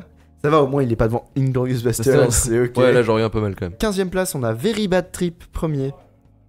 Oh, ça va, franchement. Semaine 13 d'exploitation et encore 45 000 entrées. Non, mais franchement, c'est un film divertissant. Oui, voilà, c'est ça. Ouais, moi ça m'étonne pas, tu vois. C'est divertissant, c'est marrant. Tu sais, Fast and Furious, je suis sûr que ça fait aussi 20 semaines d'exploitation. Bah, tu vois, alors Fast and Furious bashing, ok les gars, mais moi j'adore cette série, je vous emmerde. Mais de toute façon, t'aimes pas Pony Pony Run Run, ferme-la. Excuse-moi, une course-poursuite de Mustang en pôle Nord contre un sous-marin URSS. Moi j'adore. Et des tanks qui se font renverser par des voitures, ça aussi on adore vraiment les lois de la physique. Mais j'adore moi ce genre de film. Bon après c'est une parenthèse encore une fois ouverte et qui va se refermer très vite. Et donc pour finir, en 16ème place on avait l'âge de glace 3. J'aimais beaucoup, il y a des dinosaures dedans. Il était rigolo. Un 2e semaine d'exploitation. Bam. Ouais, parce qu'il y a Pixar, mais il n'y a pas que Pixar. Ça marche. Ce sera tout pour le box-office. Yep. Le point box-office fini. On va pouvoir maintenant passer au film.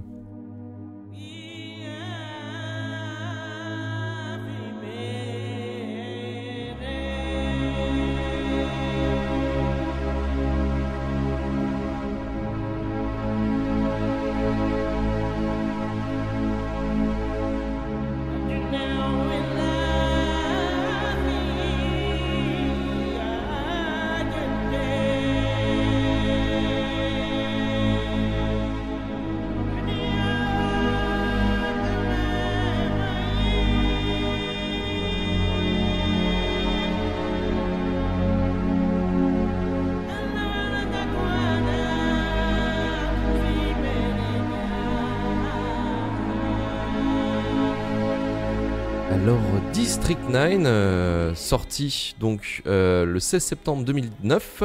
Donc Vivien nous a quitté malheureusement, il y a eu un empêchement, il doit partir, donc bisous Vivien.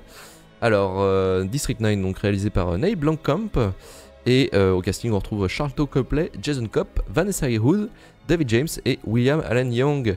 Donc là, la musique qu'on entend en fond, c'est la musique de Clinton Shorter, et c'est pour le main theme du film.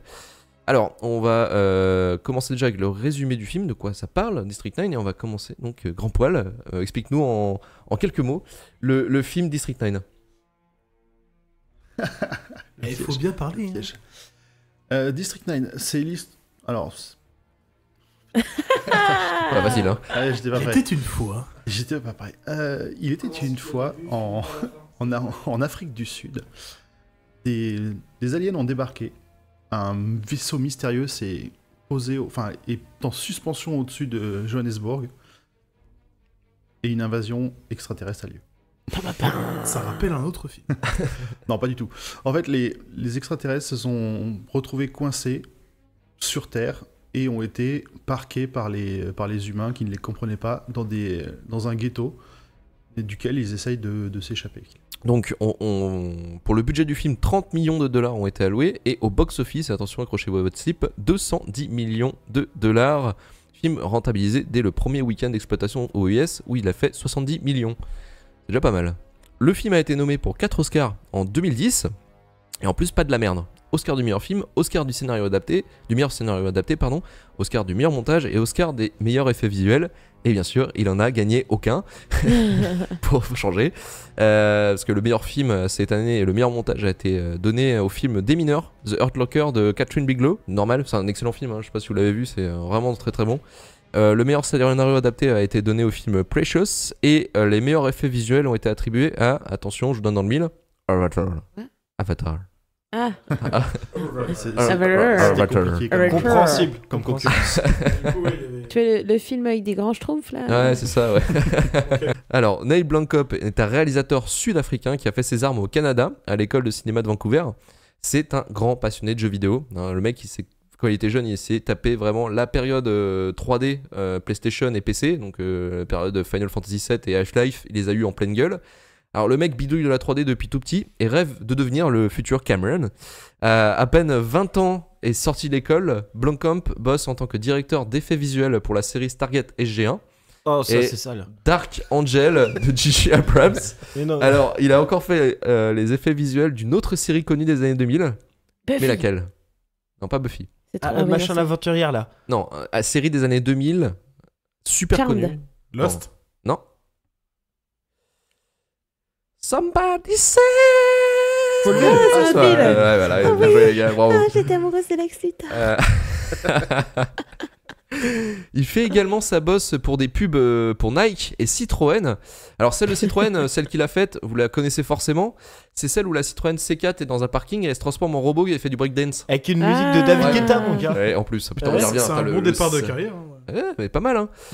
Il bosse ensuite pour Microsoft afin d'adapter l'univers du jeu vidéo Halo en plusieurs courts-métrages pour faire la promotion de Halo 3 qui est sorti sur Xbox 360 le 25 septembre 2007. Excellent jeu. Qui était qui est un excellent putain de jeu et qui est d'ailleurs 2007, c'était un des plus gros événements culturels de l'année. C'était un petit peu comme GTA 5 en 2013. Mais c'était le les truc, Halo à l'époque, c'était un truc de malade quand ça sortait. C'était l'exclu de Halo 3, le teaser d'Halo 3, je crois, c'était déjà l'une des vidéos les plus vues d'internet sur YouTube.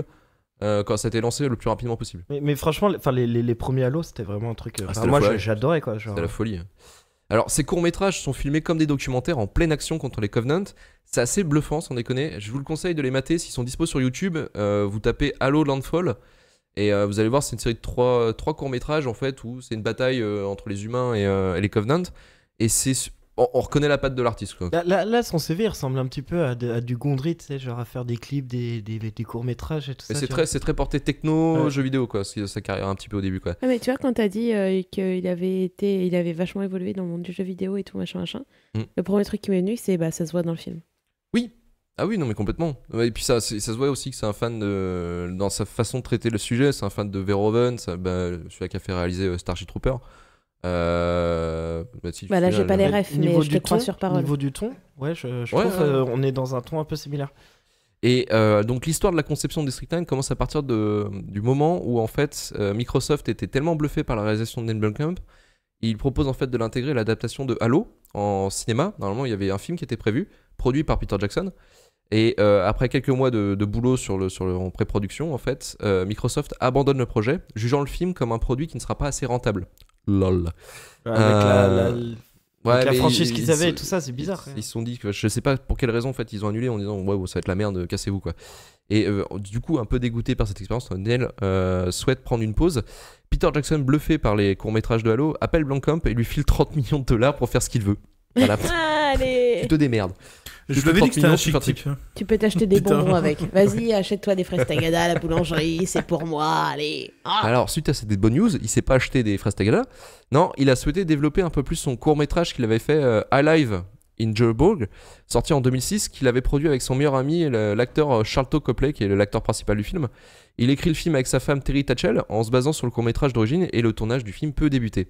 Alors, savoir, en petit point technique, l'animation des crevettes des aliens est gérée par Veta Workshop, ceux qui ont fait les effets spéciaux de. Ils sont derrière beaucoup de grosses productions. Et c'est occupé des effets visuels de Seigneur des Anneaux. Et The Hobbit aussi. Studio Nouvelle-Zélande. Ouais. Et d'ailleurs, ils sont vachement bien vieillis, sans déconner, je trouve. Oui, on parlera un petit peu dans le détail du film, mais effectivement, ça a super bien tenu la route. Hein. Et pour la majorité du décor, ils se sont pas trop cassés le cul. Hein. Ils ont tourné dans des vrais bidonvilles, en fait, abandonnés aux alentours de Johannesburg, économes jusqu'au bout, les mecs. Et c'est d'ailleurs, il y a eu, en fait, si tu veux, vu qu'ils étaient en train de faire un film au milieu de la Pampa, c'est-à-dire qu'au milieu de quand même un univers qui est assez criminel, quoi.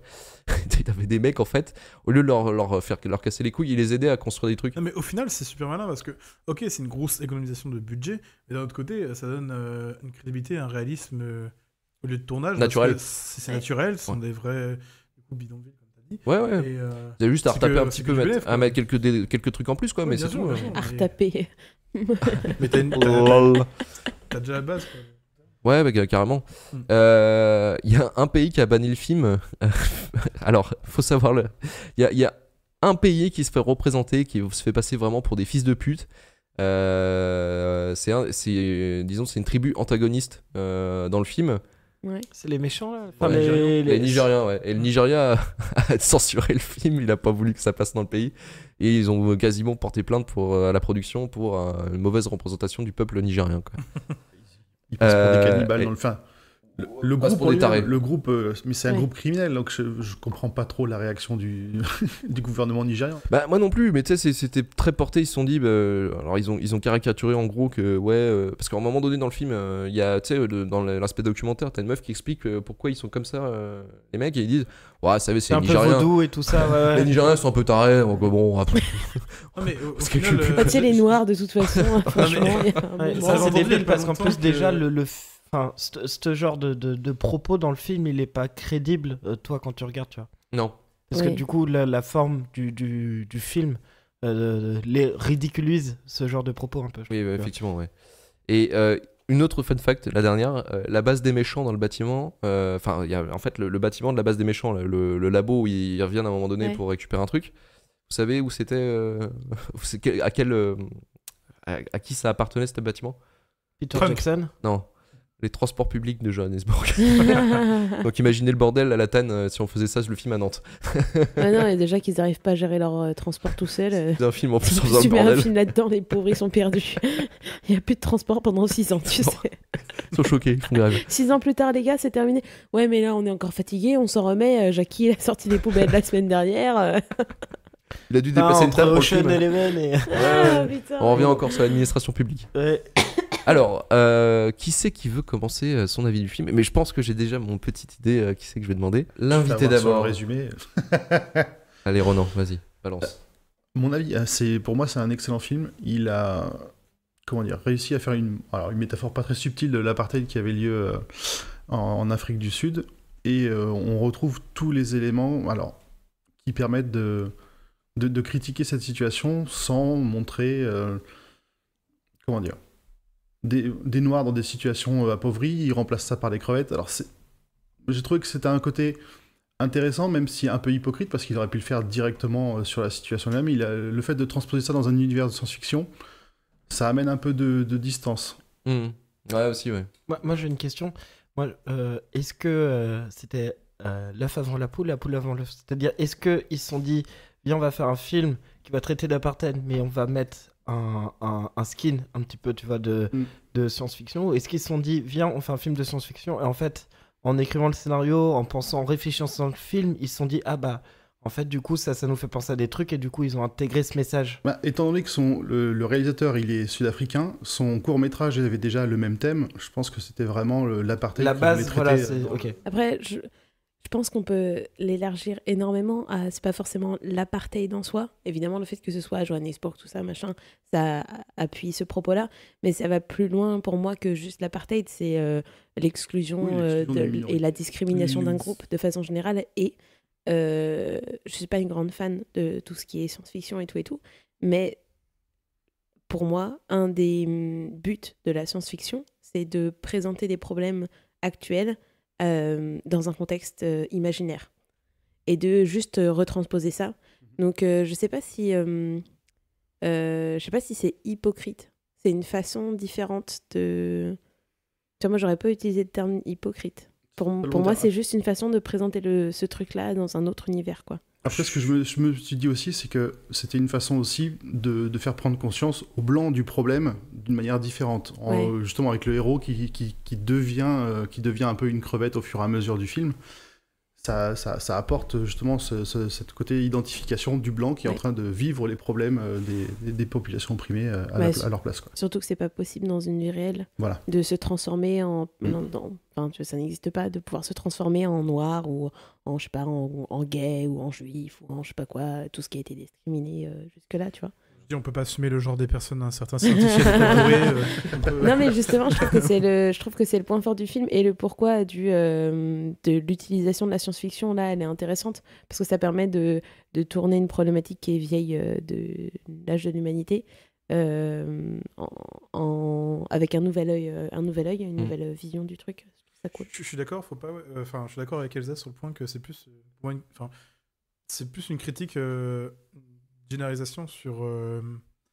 c'est même un sujet actuel, c'est une critique le traitement de l'immigration, au final. Non.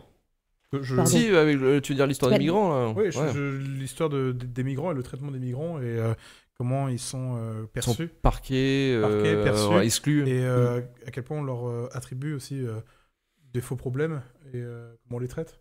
On leur tire dessus pour le plaisir. J'ai vu ce parallèle, je te sens déconner. Moi, je veux aussi ce parallèle-là. On leur attribue avec leur truc, genre, en fait. Si tu signes là, c'est une truc d'exclusion et tout ça, selon là, tu vois, genre. Ce qui est impressionnant dans ce film, c'est que ça rebondit encore dans l'actualité, quoi. Ce genre de conneries. Encore, c'est pas vieux, hein. Il a pas non plus 60 ans, le film, tu vois, genre.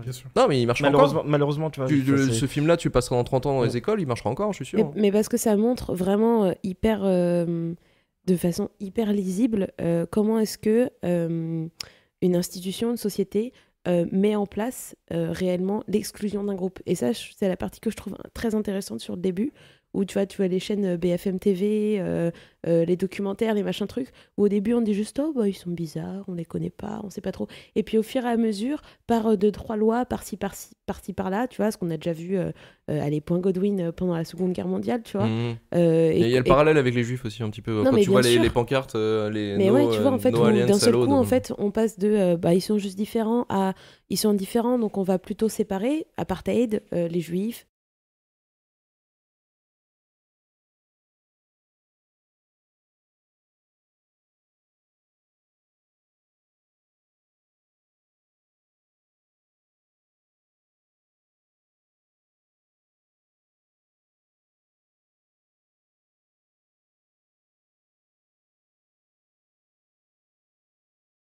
Les Noirs, c'était les nègres. En fait, on les déshumanise. C'est ça, on les déshumanise.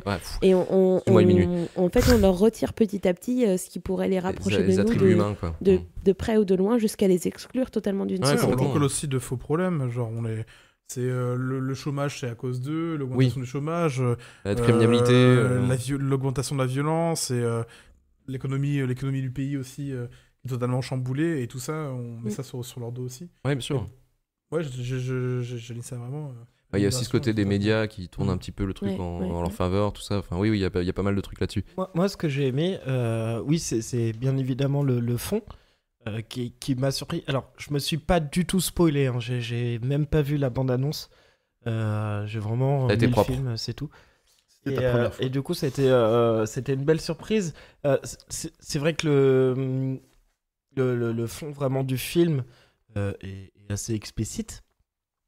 Ce que j'ai beaucoup aimé, par contre, c'est ce côté fausse dérision que prend le film, notamment au début, justement sur la forme, avec la forme un peu documentaire, avec le mec. Tu sais, au début, t'as vraiment l'impression qu'il fait son show. Tu sais, genre il est comme ça, ah, vas-y, filme-moi ça, tu couperas tout, tu vois, genre. Mais je trouvais ça vraiment fun, et je me suis dit la scène d'intro, elle est cool, tu vois, genre, même si le film est pourri, au moins, franchement, j'ai kiffé la scène d'intro. Le début, c'est un forme documentaire, on suit un mec qui va virer des aliens. C'est vachement bien fait, parce que plus ça avance, moins t'as de petits logos sur la caméra. Plus ça devient une œuvre ancrée, en fait, dans le réel. Et c'est toujours, t'as toujours ce truc un peu caméra à l'épaule, avec beaucoup de gros plans, des gros plans d'ensemble aussi, un peu aériens et tout ça. Et en fait, ça fait très, très documentaire.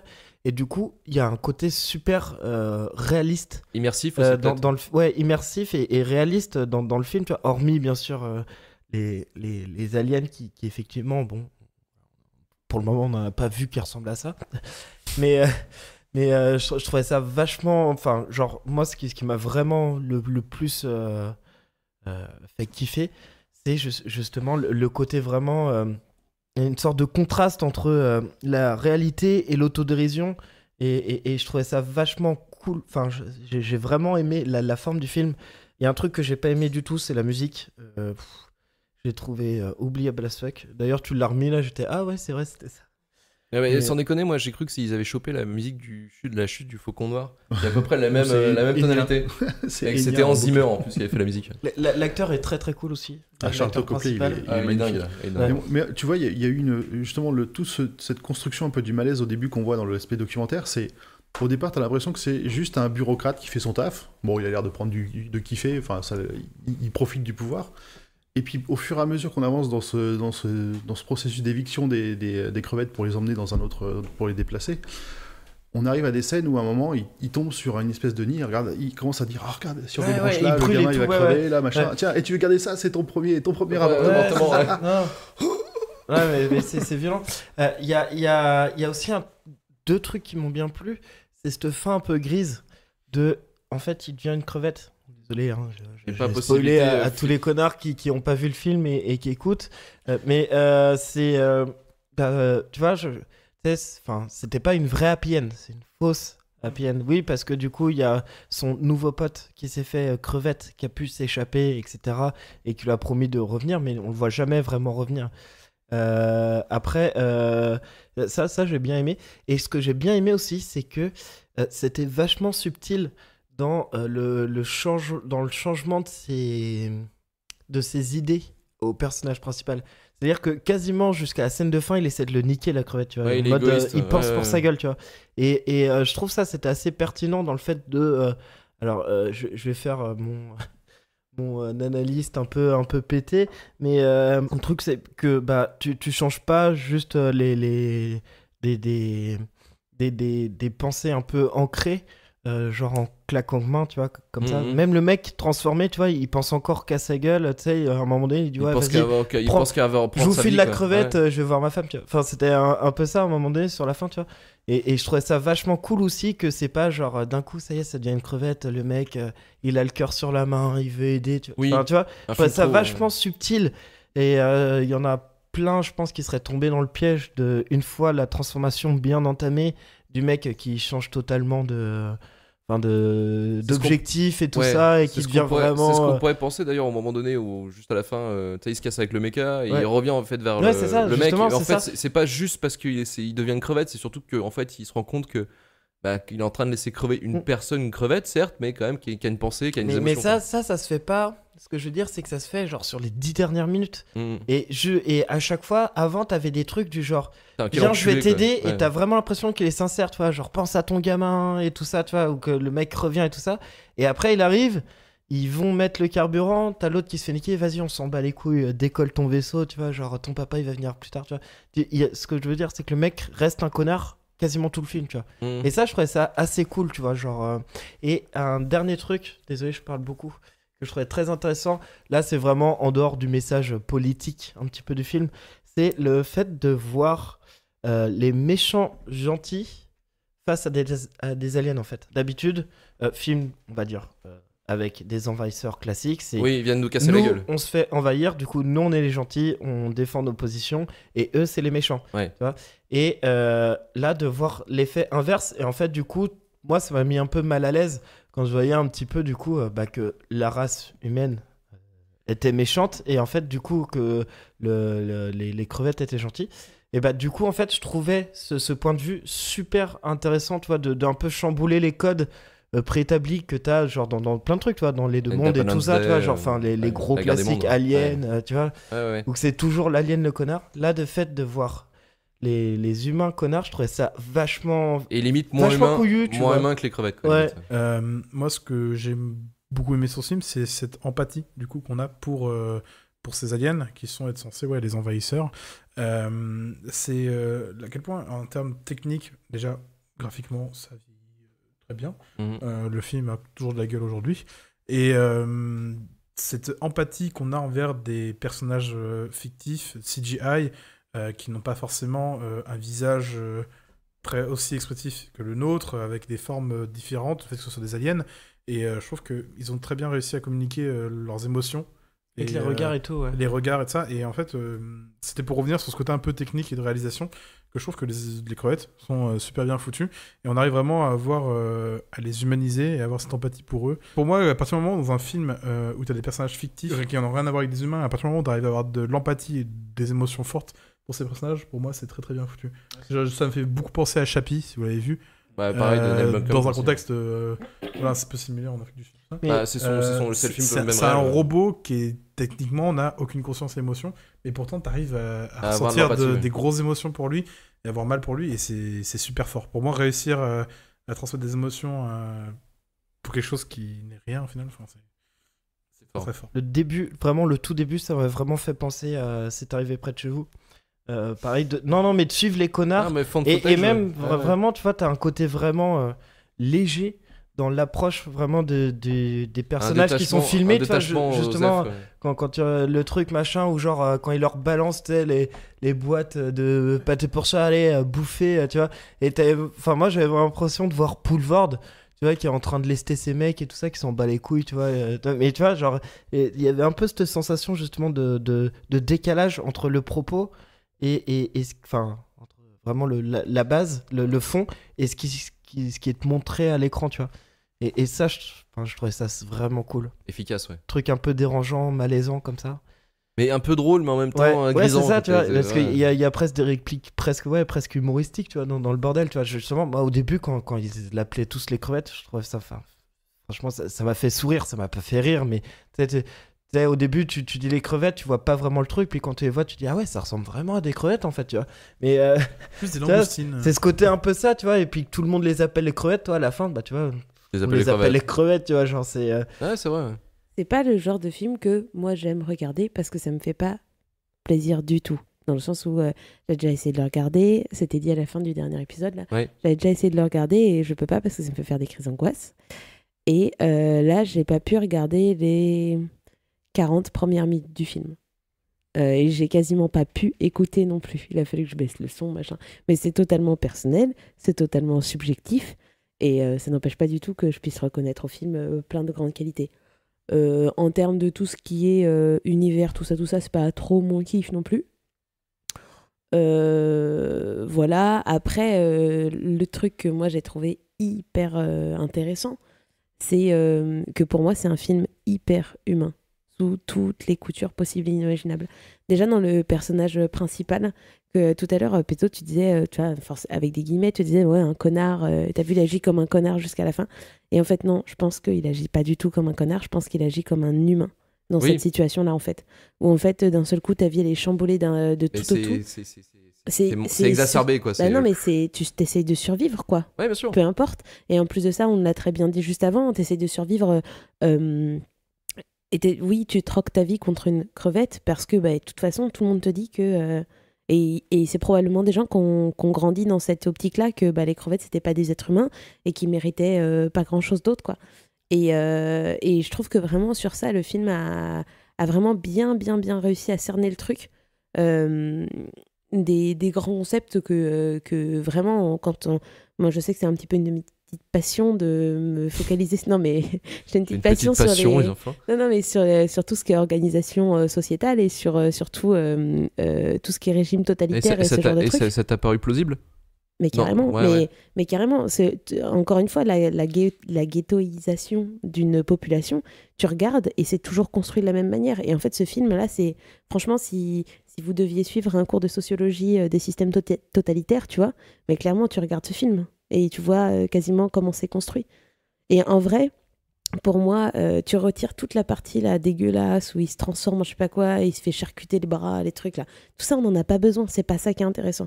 Ça fait sensation, c'est cool si vous voulez. Alors, pour le coup, ce côté-là, je pense que on en a besoin parce que ça lui permet. C'est aussi lui, c'est la transition, sa première prise de connaissance que les humains, ils sont en train de faire des expérimentations sur les aliens. Ils sont en train de les torturer, de faire plein de trucs bien dégueulasses. Bien sûr, c'est un élément déclencheur. On est tout à fait d'accord. J'entends, ça sert le scénario. Et ça rentre aussi, je pense, dans justement cette organisation totalitaire. T'as d'un côté la propagande, on est tous les humains, on est trop jolis. Et dès que tu creuses un peu, tu t'aperçois qu'il y a des polices secrètes, il y a le beau-père qui veut flinguer son beau-fils, il en a rien à branler. Oui, c'est ce que j'avais noté après, c'est que tu vois que dès qu'il y a un tout petit souci, il passe pour un dangereux sexuel complètement jeté. Tu vois, mais, quand on lui accuse d'avoir violé des crevettes. Ouais. Et c'est pareil, tu vois, au début, on disait, le mec, il arrive dans les bidonvilles, là, et il se comporte vraiment comme un gros enculé de sa race en étant... lui, il est pas violent physiquement, les autres, ils sont hyper violents physiquement, mais lui il est surtout violent émotionnellement, moralement et en fait il y a petits cours comme ça là, il y a Hannah Arendt qui a beaucoup écrit après la Seconde Guerre mondiale donc sur la banalisation du mal et le fait que quand déjà un chef te dise là tu vas tuer des gens, tu suis l'autorité, et surtout en fait quand tout un groupe te dit c'est pas des gens, tu peux les buter en rigolant, d'un seul coup ça marche vachement bien quoi. Et donc sur ça franchement je trouve que vraiment il est hyper intéressant là-dessus quoi. Vraiment pour moi c'est un film qui est humain du début à la fin. Vraiment. Putain de mâle blanc privilégié. Mais non mais c'est sur ça que ça porte ce film un peu quand même tu vois voilà. Non mais le sujet est ultra intéressant. Après moi la forme pour moi c'est trop.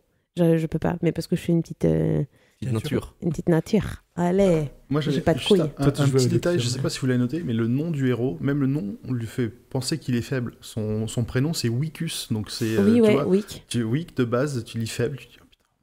Non mais c'est vrai. Et à un moment donné, il dit tu sais qu'il est pas. C'est ça. Il a mais ça c'était un autre point, genre qui rend le truc hyper humain, c'est que vraiment.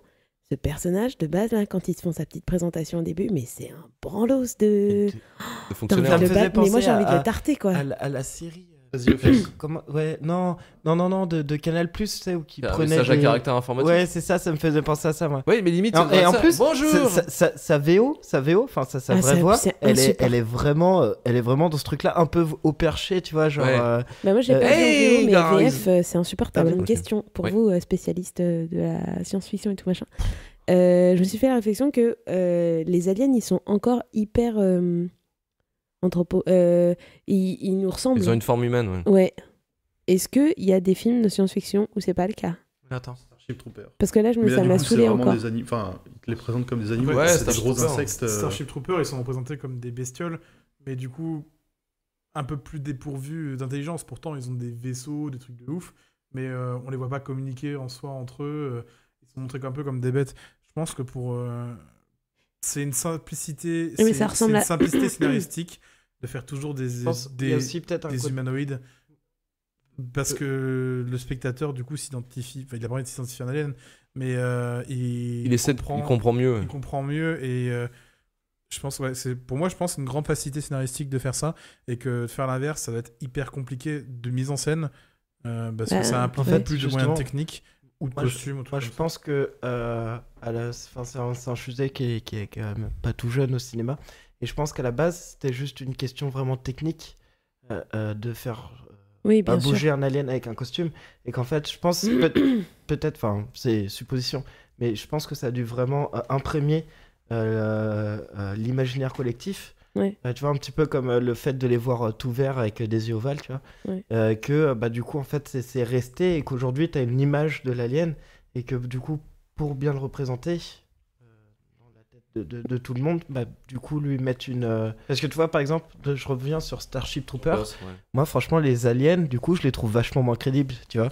Ouais, mais quand même, à la fin, tu te rends compte que finalement. C'est l'humain qui est vraiment très con, enfin qui a cherché la merde depuis le début. Non, mais je parle vraiment du character design de l'alien. Oui, mais c'est très bestial, mais ça a été fait pour. Quand je me suis fait la réflexion, là, moi je sais que j'ai essayé, d'abord je me suis dit ok, c'est peut-être parce que c'est comme ça. Toi d'abord le premier soir je me suis dit putain les aliens, c'est encore des humains avec des antennes quoi. Enfin clairement dans ma tête ça fait ça, tu vois. Et je me suis déjà demandé donc apparemment il y a Starship Troopers. Mais tu vois le fait d'avoir des yeux, parce qu'ils jouent beaucoup sur les yeux, et tu vois justement ça fait de l'empathie parce qu'ils ont un regard en fait assez. Après je me suis posé la question aussi de savoir. Est-ce que tu peux imaginer, toi, un alien qui n'aurait aucune connotation humaine? Et en fait, c'est hyper dur. Parce que ce qui devient l'imaginaire, forcément, ça ressemble à des choses que tu as déjà vues, tu vois. Ils l'ont fait dans ces Contacts, qui est pas très vieux comme film, où ils essaient de communiquer avec une race qui ressemble pas du tout aux humains, qui s'exprime même pas par le son, c'est par des symboles qui dessinent. Ah, cool. Arrival. Incroyable ce film. Contact, c'est ça? Je crois que c'est Contact en français qu'ils l'ont appelé. En fait... Tu connais pas? Premier Contact, non? Non, je crois que c'est dans ma wishlist, quelque chose quoi. Mais le pitch du film, ce que j'aime beaucoup, c'est cet aspect un peu simulation. C'est si des aliens arrivaient sur Terre, comment les humains réagiraient de manière intelligente, parce qu'en fait, on ne parle pas leur langue. Il y a personne qui se transforme? Il y a pas de combat, il y a pas. Il y a personne qui devient dégueulasse. Ok, je. En fait, il y a pas de combat, il y a pas d'explosion, et c'est pas du tout fascinant. C'est un truc vraiment psychologique. C'est un peu intellectuel en mode. C'est cérébral. C'est ça, c'est un peu de l'enquête. Franchement, moi, je trouve ça trop bien.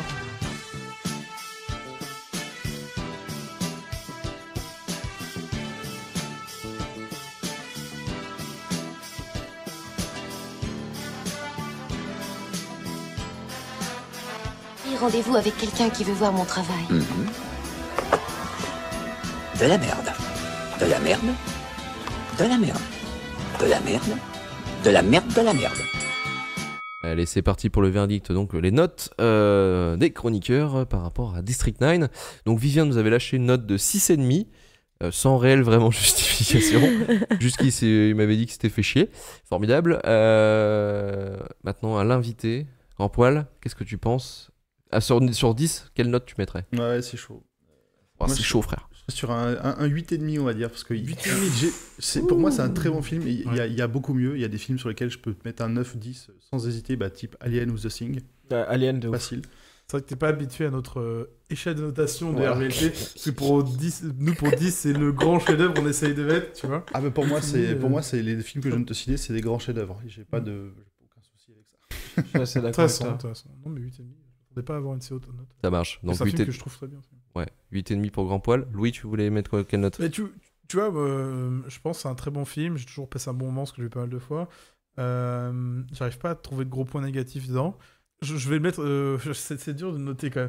Parce que j'ai envie de le mettre. La vie est compliquée, putain, Louis, quand même. Hein. J'ai pas envie de mettre la moyenne. Tu peux les mettre au même niveau, le propos est différent. C'est ça la différence. C'est un film que quand je l'ai vu, je me suis dit, ouais, c'est un putain de bon film. Mais si on n'en reparlait pas aujourd'hui, c'est pas un film que je repense, que je me dis quand on me demande putain des bons cultes, des très bons films. Ah, je suis assez d'accord. Quand on me demande des très bons films, bien sûr j'ai mes 10. Mais je pense toujours à justement mes 8-9, des très grands films que Fight Club, Jurassic, des très grands cultes. Mais je vais pas penser à District 9. District 9, je veux dire, c'est un bon film, ouais, c'est un très bon film. Mais j'arrive pas à le caler comme culte et tout ça. Enfin, le mot culte aussi, on s'en fout un petit peu de ce mot. Mais je pense que la note de Vivien, 6,5, c'est pas mal. Parce que tu le mets pas la moyenne, un peu plus qu'au-dessus de la moyenne, 6,5, 7. Je pense que moi aussi je vais mettre 6,5, mais un bon 6,5, un 6,5 plus, tu vois. Parce que putain, vous faites chier les gars. Ouais, non, mais vous avez un 10, vous mettez le 6,5 plus. Tu le mets un 6,5, voilà. Mais pour la justification, c'est un 6,5 plus. Avec un cœur. Avec un cœur. Ça va, chiant, putain, hein, je suis chiant. On va vous casser la tête. Hein. Elsa. Pour moi, ce sera 6. Putain, 6. Vous êtes aussi droit que la justice, c'est ouf. J'ai mis combien Starship Trooper déjà? Starship Trooper qui est 6ème dans le classement. Tu l'avais foutu un joli 7. Putain, j'ai été méchant avec lui, quoi. Bah, du coup, je vais mettre 7 aussi. J'avais envie de lui mettre 8, mais d'un autre côté, à y repenser avec le recul, je préfère quand même Starship Trooper.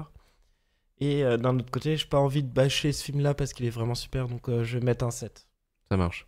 Ouais, allez, 7,5 parce que il y a la forme du film, le truc un peu documentaire et tout ça. Ce twist qu'on n'a pas attendu, quoi. C'est vraiment cool. Ouais, 7,5, allez, 7,5. Allez, 7,5 pour District 9.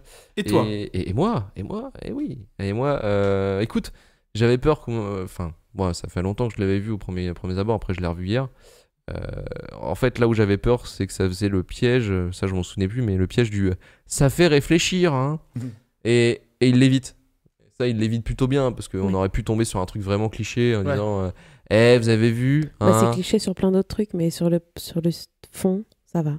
Ouais, bah, il est pas con. Enfin, je trouve qu'il est plutôt bien écrit. Parce qu'il y a des films qui feraient avec... tu te souviens, là, le film qu'on avait vu au Nuit du Fantastique, là, avec la ferme humaine, là. Ouais, The Farm, exactement. Un film, c'est quoi? The Farm, c'est en gros, c'est des touristes américains qui se font choper dans une ferme. Et cette ferme, en fait, est une ferme où ils traitent les humains comme des vaches. Voilà, et voilà. Très malaisant, très malaisant. Très malaisant, mais tu vois, c'est genre c'est plein d'œil en disant t'as vu? Faut pas manger de la viande. T'as vu, chasseur de merde? Là, c'est plein de cas d'œil, et ça fait. Et il y avait pas un bien, justement. arrête de boire du lait. Voilà. Regarde comment on fait pour avoir du lait. Et du coup, il y en avait un dans la salle qui avait gueulé à la fin. Ça fait réfléchir. Et justement, c'est exactement ça, tu vois, c'est le film de foutage de gueule. Il y en a plein qui font des trucs comme ça. Je trouve que ça te sort au bout d'un moment, tu fais mais oui mais ça va, j'ai compris connard, c'est bon. Moi à la fin de Infinity War j'ai fait ça fait réfléchir. Non mais tu vois, et District 9 quand tu finis le film tu fais t'as eu cette un petit peu cette portée politique, sociale qu'il y avait un peu dans le film, ouais, mais tu sors du film avec une fin, tu vois, elle est bien dosée, elle est assez explicite pour pas être passée inaperçue, tu vois, comme ça, mais elle est pas non plus genre en mode genre bim dans ta gueule, connard. Te foutre que ça, tu vois, genre. Il y a pas mal de choix, hein. Le choix de faire un fan footage au début, tu l'avais dit, pour le côté immersion au début, ça passe très très bien parce qu'on s'accroche au personnage, qui est un gros connard, et qu'après bah il sera toujours un gros connard, mais à la fin bah il se rend compte de sa propre connerie quoi, et qu'il est devenu une crevette qui est au bord de la maison de sa femme à faire des putains de roses avec des métals quoi. Oh, donc, quand tu dis ça comme ça, c'est tellement touchant. C'est beau, hein. Ouais, ce côté d'humaniser les aliens et de mettre les humains dans le rôle du fils de pute, quoi. Ça aussi, c'était pas mal. Et moi, ce qui m'a fait rire, j'avais noté un détail qui m'a fait extrêmement rire. C'est le mec qui accompagne justement le héros principal au début, là, qui est le stagiaire, qui est présenté comme le stagiaire. C'est lui à la fin qui balance les vidéos où il est en train d'être utilisé comme cobaye. Et il se retrouve à la tôle. Ah oui. Mais au début, j'avais pas fait le lien et après je m'en suis rendu compte effectivement à la fin, ouais. Moi ça me fait extrêmement rire, c'est le stagiaire qui a fait le con quoi. Mais moi ça me fait extrêmement rire. Voilà, c'était ma petite blague et du coup je mettrais 8 sur 10 parce que putain pour moi c'est un des meilleurs films science-fiction des 20 dernières années. Voilà, je pose mes couilles. Paf. 20 dernières années. Ouais, quand même. Bah ouais, bah les 20 dernières années, tu veux me dire qu'il y a un film mieux ou pas? En science-fiction, j'entends. Hein. Non, ne sort pas Independence Day, c'est pas dans le timeline. Non, c'est pas prévu. Ni Mars Attack non plus, c'est pas dedans. Non, mais comme ça, là, j'en ai pas. Mais... Bah, il a dit un day, tu vois. Bien sûr, après, oui, voilà, j'ai pas dit le, parce qu'il y a The Arrival, justement, de Denis Villeneuve qui est arrivé sous le coin de la gueule après. Mais. Je suis pressé de regarder ça. Ah, il est génial. Vous dire. Et. Ouais, non, pourquoi pour moi, ça reste. De science-fiction. Oui, c'est pas le meilleur film de tous les temps. Interstellar. Oui, mais c'est dernières années, ça aussi. Oui, mais c'est pour ça que j'ai dit un des meilleurs, mon petit. T'avais Michel Détail, quoi, c'est ouf. Et du coup, je lui mets un 8. Et on va regarder donc son classement. Donc, pour rappel, le classement de notre Pokédex. Donc, premier, Pulp Fiction. Deuxième, C'est arrivé près de chez vous. Troisième, Fight Club. Et les 3 derniers sont Star Wars épisode 2, High School Musical et La Passion du Christ, qui sont classés 14e, 15e et 16e. Alors, District 9 va arriver à la place 7,16. Cette place juste au-dessus d'Invasion Los Angeles. Oh non, putain, non. C'est nickel. Mais non, mais il est mieux Invasion Los Angeles, les gars. Non. Bah ouais, mais alors, qui c'est les trous du cul qui ont noté mal Invasion Los Angeles? Je vous nomme Louis qui avait foutu 4. Oui, c'est vrai. Il avait foutu 4. Petit connard. Il est content. Mais c'est vrai que t'avais pas aimé, toi? Non, pas trop. C'était sympa, mais j'ai pas passé un très bon moment. On battra jamais, de toute façon, le 9. T'as mis 10 à Mulholland Drive, hein, tu fermes ta tête.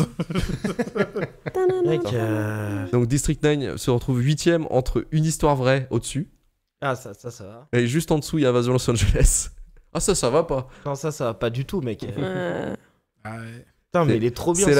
C'est la joie du classement RVLT, c'est ça qui me fait plaisir. C'est film, tu sais, tu mets genre des trucs qui n'ont rien à voir, mais avec les notes, c'est bien classé. Finalement, moi je trouve ça logique, moi je suis plutôt content, moi, ça me fait marrer. Voilà pour ça, donc c'est la fin du verdict. On va passer maintenant au courrier des Durandos. Arrivé à la fin du film, j'ai senti un truc sur ma joue. Je me suis demandé ce que c'était.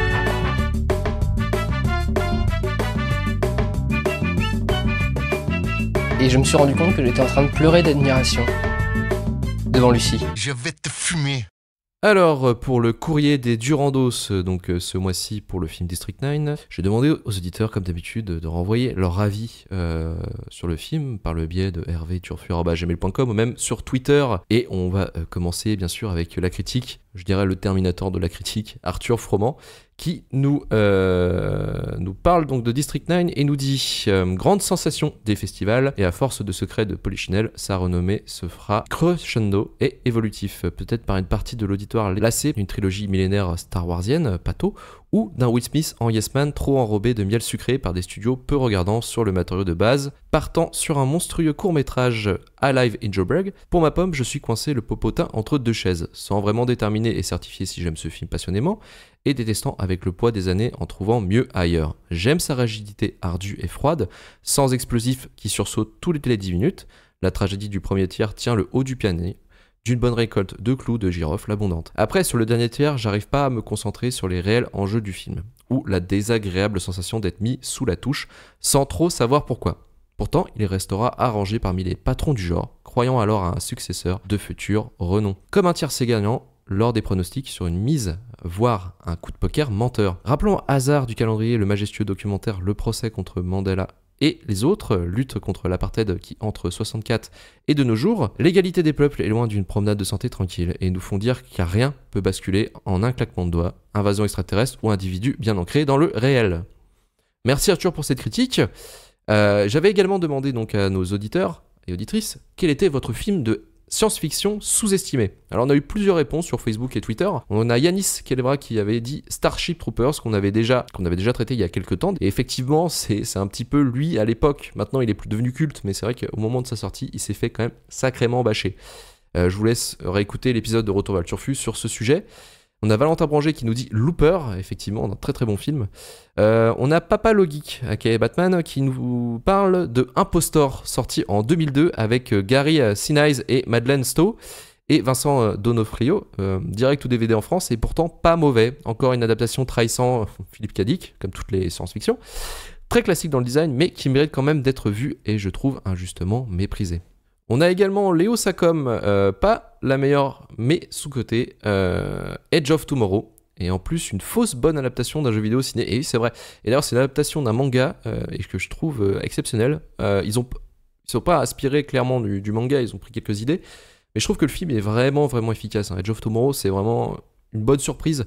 Et j'espère pouvoir en parler aussi dans Retour vers le Turfu bientôt. Alors Stéphane Franguin nous répond Skyline, ça fut une bonne surprise pour lui et a eu une suite moyenne mais qui se laisse regarder tout de même. Écoute, Skyline, je ne la connaissais pas et merci de m'avoir parlé parce que je vais pouvoir le mater. Grand Poil, donc notre invité de l'émission, est-ce que tu peux présenter ton podcast, donc Le Roi Stephen, qui est un podcast. Là, je vais te niquer parce qu'en fait, je vais dire que c'est un podcast spécialisé sur Stephen King. Voilà, maintenant, c'est foutu. Voilà, j'ai plus rien à dire. Voilà, bisous.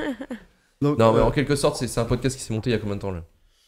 Bah, ça va faire bientôt un an qu'on taffe sur Stephen King.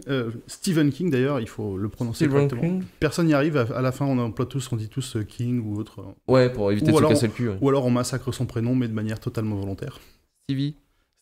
On l'a pas fait celle-là. Ouais, ça répète pas mal. Et en gros, on est un groupe qui s'est réuni comme ça un peu au départ par hasard et on avait envie de parler de ce sujet. Donc, à la base, des gens qui connaissaient Stephen et qui avaient envie de parler de ses bouquins parce que c'est pour beaucoup de monde des souvenirs un peu d'enfance, d'adolescence, d'avoir découvert ces livres très tôt. Et on s'est dit que le but, c'est pas non plus de faire un podcast de fanboy pur et dur. Donc, on a trouvé des gens qui soit n'en avaient jamais lu, soit en avaient lu mais très peu et n'avaient pas forcément un a priori ultra positif dessus. Histoire de pouvoir choper plusieurs profils pour réussir à trouver un truc qui soit assez intéressant lors des échanges, quoi. Voilà, c'est ça, qu'on n'ait pas tous le même avis, qu'on pense tous là, oh, regarde ce passage, c'est génial, il a voulu dire trop de trucs. T'entends, il dit bah non, je comprends pas, je suis passé à côté. Ça me parle pas du tout. Voilà. C'est ça le but. Et nous, contrairement à vous, on fait tout à distance, donc ça rajoute un petit challenge. Mais ouais. Je trouve qu'on s'est franchement vachement bien trouvé. On gagne un peu en maturité aussi, en fluidité au fur et à mesure des épisodes, mais on s'est tout de suite très, très bien entendu et ça a tout de suite bien accroché. C'est ce qui est le plus important dans un podcast. Tu voilà, es d'accord d'avoir un bon feeling. C'est ce qu'on essaye de faire ressentir. Ça peut de temps en temps donner des épisodes un peu bordéliques où on rigole beaucoup, mais j'espère que c'est podcast, mon gars, c'est ça le podcast. C'est du bordel et des trucs sympas, cool à écouter. C'est ça. Et du coup, juste pour le finir, on a rejoint un label qui s'appelle Podcut et qui regroupe pas mal d'autres types de podcasts, vraiment de toutes sortes différentes. Le dernier qu'ils ont produit est un podcast sur le combat des femmes en Colombie qui s'appelle Les Beracas. Ouais. Et qui, ça va être une espèce de... ils ont sorti qu'un seul épisode pour l'instant et ça va être la présentation de ce combat, des interviews de ces femmes qui se battent pour le féminisme en Colombie. Si vous êtes intéressé par d'autres podcasts produits par Podcut, je mettrai le lien directement dans l'épisode. Donc j'avais demandé aux auditeurs également de poster une question pour notre invité Grand Poil du podcast Le Roi Stephen. Et 2 questions pour toi, j'ai retenu. Une question de Papa Logic, aka Batman. Ah oui, tiens, Grand Poil, Dreamcatcher, où on le classe dans la catégorie science-fiction digérée par le maître ou horreur gastrique ? Étron filmique. Étron filmique. Alors, ouais, parce que je pense que dans le reste de la team, ils connaissent pas Dreamcatcher. C'est un livre de Stephen King qui avait adapté en film. Et, avec une histoire d'alien aussi. D'alien du cul. D'alien du cul. Non, mais au sens littéral du terme. C'est ça. C'est vraiment un alien qui sort le cul d'un des personnages. Le bouquin lui-même, en plus il s'appelle Monsieur Gris. Le bouquin lui-même est pas génial. C'est loin d'être un de mes... C'est un King que j'ai eu du mal à finir. Et le film est vraiment dégueulasse. Et pour le coup, je reverrai, il y a 2 heures de perdu, ils ont fait un podcast dessus. Ah, il est drôle. Il est très très drôle, il est génial. Et je pense qu'il y a très peu de mauvaise foi dans cet épisode pour une fois. Ils n'ont pas eu besoin. Ils n'ont pas eu besoin et le film était déjà nul à ce moment. Le film est vraiment infâme. Et deuxième question d'Arthur Froment. Alors attention, hein. Quel est le long métrage et ou roman de l'auteur avec laquelle vous avez un désaccord assez passionné et vous êtes-vous aventuré dans les livres audio de l'auteur ? Si oui, qu'en pensez-vous ? Moi, ce que j'avais écouté sur Jesse, ça commençait un petit peu à vriller, quoi. Non, sur Jesse, c'est plutôt qu'il y en a plusieurs qui sont... Enfin, il y en a au moins une pomme qui a vraiment flippé à certains passages, et c'est vraiment des passages qui sont très très durs dans le bouquin. On n'était pas franchement en désaccord, personne n'a dit c'est vraiment de la merde. Je pense que c'est sur Marche ou Crève où on a eu le plus de désaccords. Il y en a qui ont relu, qui n'ont pas kiffé, et notre présentateur justement à ce moment-là, Loise, il nous avait prévenu dans le podcast, il dit alors je vous préviens, ce coup-ci, il va falloir me rattraper parce que je vais aller vite sur le résumé. J'ai pas kiffé le bouquin. Votre taf, c'est de réussir à m'interrompre pour qu'on dise des trucs intéressants. Moi, j'ai rien. Je résume. Okay. Mais du coup, voilà, on a eu, et ça fait partie de l'intérêt aussi de notre podcast, c'est que on a des gens on a des fans, un peu. On a des gens qui ont jamais lu. Il y en a d'autres qui ont relu, mais ça fait très longtemps qu'ils n'avaient pas vu. Donc, on a vraiment toutes sortes d'avis pour Stephen King. Donc, ça fait partie c'est des accords du podcast. Ouais. Et sur les prochains qu'on va sortir, je pense qu'on aura encore quelques petits... Ça marche. Les livres audio. Les livres audio. Ah oui, la deuxième question, les livres audio. Et livres audio, non, ça, que de personne, j'ai jamais essayé. Si... Je le conseille à personne, d'ailleurs, c'est de la merde, putain. Non, là, c'est plutôt, c'est 100% personnel, ça demande trop de concentration, un livre audio, je préfère lire. J'arrive pas à suivre. En fait, j'arrive pas à suivre une histoire si j'ai pas lu les trucs. Les seuls que j'ai essayé en livre audio, c'est pas Stephen King, c'est certains bouquins de Neil Gaiman en anglais. Alors, je suis pas allé au bout parce que ça fait un peu long. Mais c'est Neil Gaiman lui-même qui qui lit son livre, et avec son petit accent anglais, franchement c'est parfait, ça va nickel avec ses romans. Avec ses romans, ouais. C'est lui qui avait fait American Gods, non? American Gods, Anansi Boys, plein de bons présages avec Terry Pratchett. Ça marche. Mais l'audiobook, non, c'est pas mon kiff. Toi aussi tu vis en Alaska. Tu connais les Olympiades esquimaux-indiennes?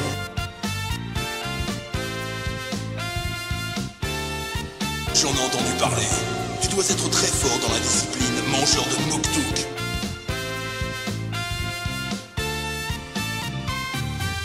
Oui, c'est vrai.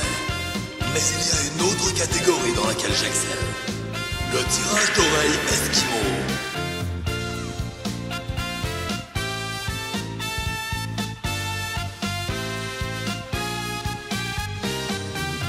Tu veux qu'on se tire l'oreille? Donc c'était Retour vers le Turfu numéro 34. L'épisode de l'enfer. Parce que là, putain, il est 1h du mat en fait. Sans déconner, pour l'épisode de 2 ans, en fait, on a eu un gros problème technique. Ça veut dire qu'on devait commencer, genre, il y avait genre 1 heure plus tôt. Et en fait, on se finit avec 1h30 de retard dans la gueule. Parce que, bon, bah, les micros n'ont pas voulu fonctionner. Le driver sound ne voulait pas. Il a fait de la merde. Il a fait de la merde avec Reaper. Enfin, bon, bref, c'était le bordel. Bref, voilà, c'est l'épisode de l'enfer. On finit ça dans la fatigue. Au moins dans la joie, parce que on a réussi à passer la barre des 2 ans, Pezzo. Ouais. Est-ce que tu t'es dit quand même, en faisant l'épisode de Pokémon, qui est notre tout premier, avec des micros sans filtre anti-pop, est-ce que tu pensais tenir jusqu'à là? Non, je pensais pas. Je pensais qu'on allait faire 100 000 vues, mais franchement, sans déconner. C'est pas encore le cas en plus. non, mais sans déconner, je pensais pas qu'on allait aller aussi loin. Ouais, non, je pensais pas. Aussi haut. Merci en tout cas à tout le monde pour cette émission sur District 9. Merci Louis de ton retour. De rien. J'imagine que t'es là le mois prochain. On parle d'un film assez connu avec des sabres laser et des mecs qui dansent. Oh, putain, les mecs qui dansent, ça c'est bien. C'est bien résumé. Non, ça va être sympa. On va passer un bon moment. On va essayer de voir pour attraper de la prélogie. Elsa, merci à toi encore. De rien. Mon petit Pezzo. Ouais. Merci à notre invité Grand Poil. Merci pour l'accueil, on s'est bien amusé. Merci. Ouais, un peu fatigué peut-être, non? Je suis Cache-le pas. En tout cas, des connards, ils m'ont tenu. Ah putain, c'est bâtard. Ouais. Et merci de nous écouter, de nous suivre depuis 2 ans. Ah bah oui. Les auditeurs. C'est vrai qu'on oublie, on oublie nos auditeurs. Allez hop, plus 3 retweets. Allez, 3 faves, 4 retweets, c'est parti mon gars, le Twitter game est en feu. En tout cas, en parlant de Twitter, n'hésitez pas à retrouver la page de Retour vers le Turfu sur Twitter, Retour vers le Turfu, Facebook également, Instagram également. Et oui les gars, on est jeunes et branchés. Déjà même Instagram c'est déjà un truc de vieux, mais c'est pas grave. Faut aller sur TikTok. Ah oui, mais TikTok, exactement. Je vais peut-être faire moi des shows privés pour vous les auditeurs. Je ferai des petites danses sur Simple Plan, bref sur des musiques de la honte. Retour vers le Turfu.com pour le site pour retrouver tous les épisodes de Détonalité, Noobs et tout le bordel. Et voilà, donc merci encore à tous nos auditeurs qui nous rejoignent de plus en plus. Et on vous dit à bientôt et cultivez-vous bordel de merde. Allez, salut! À la prochaine! Ciao! Bisous.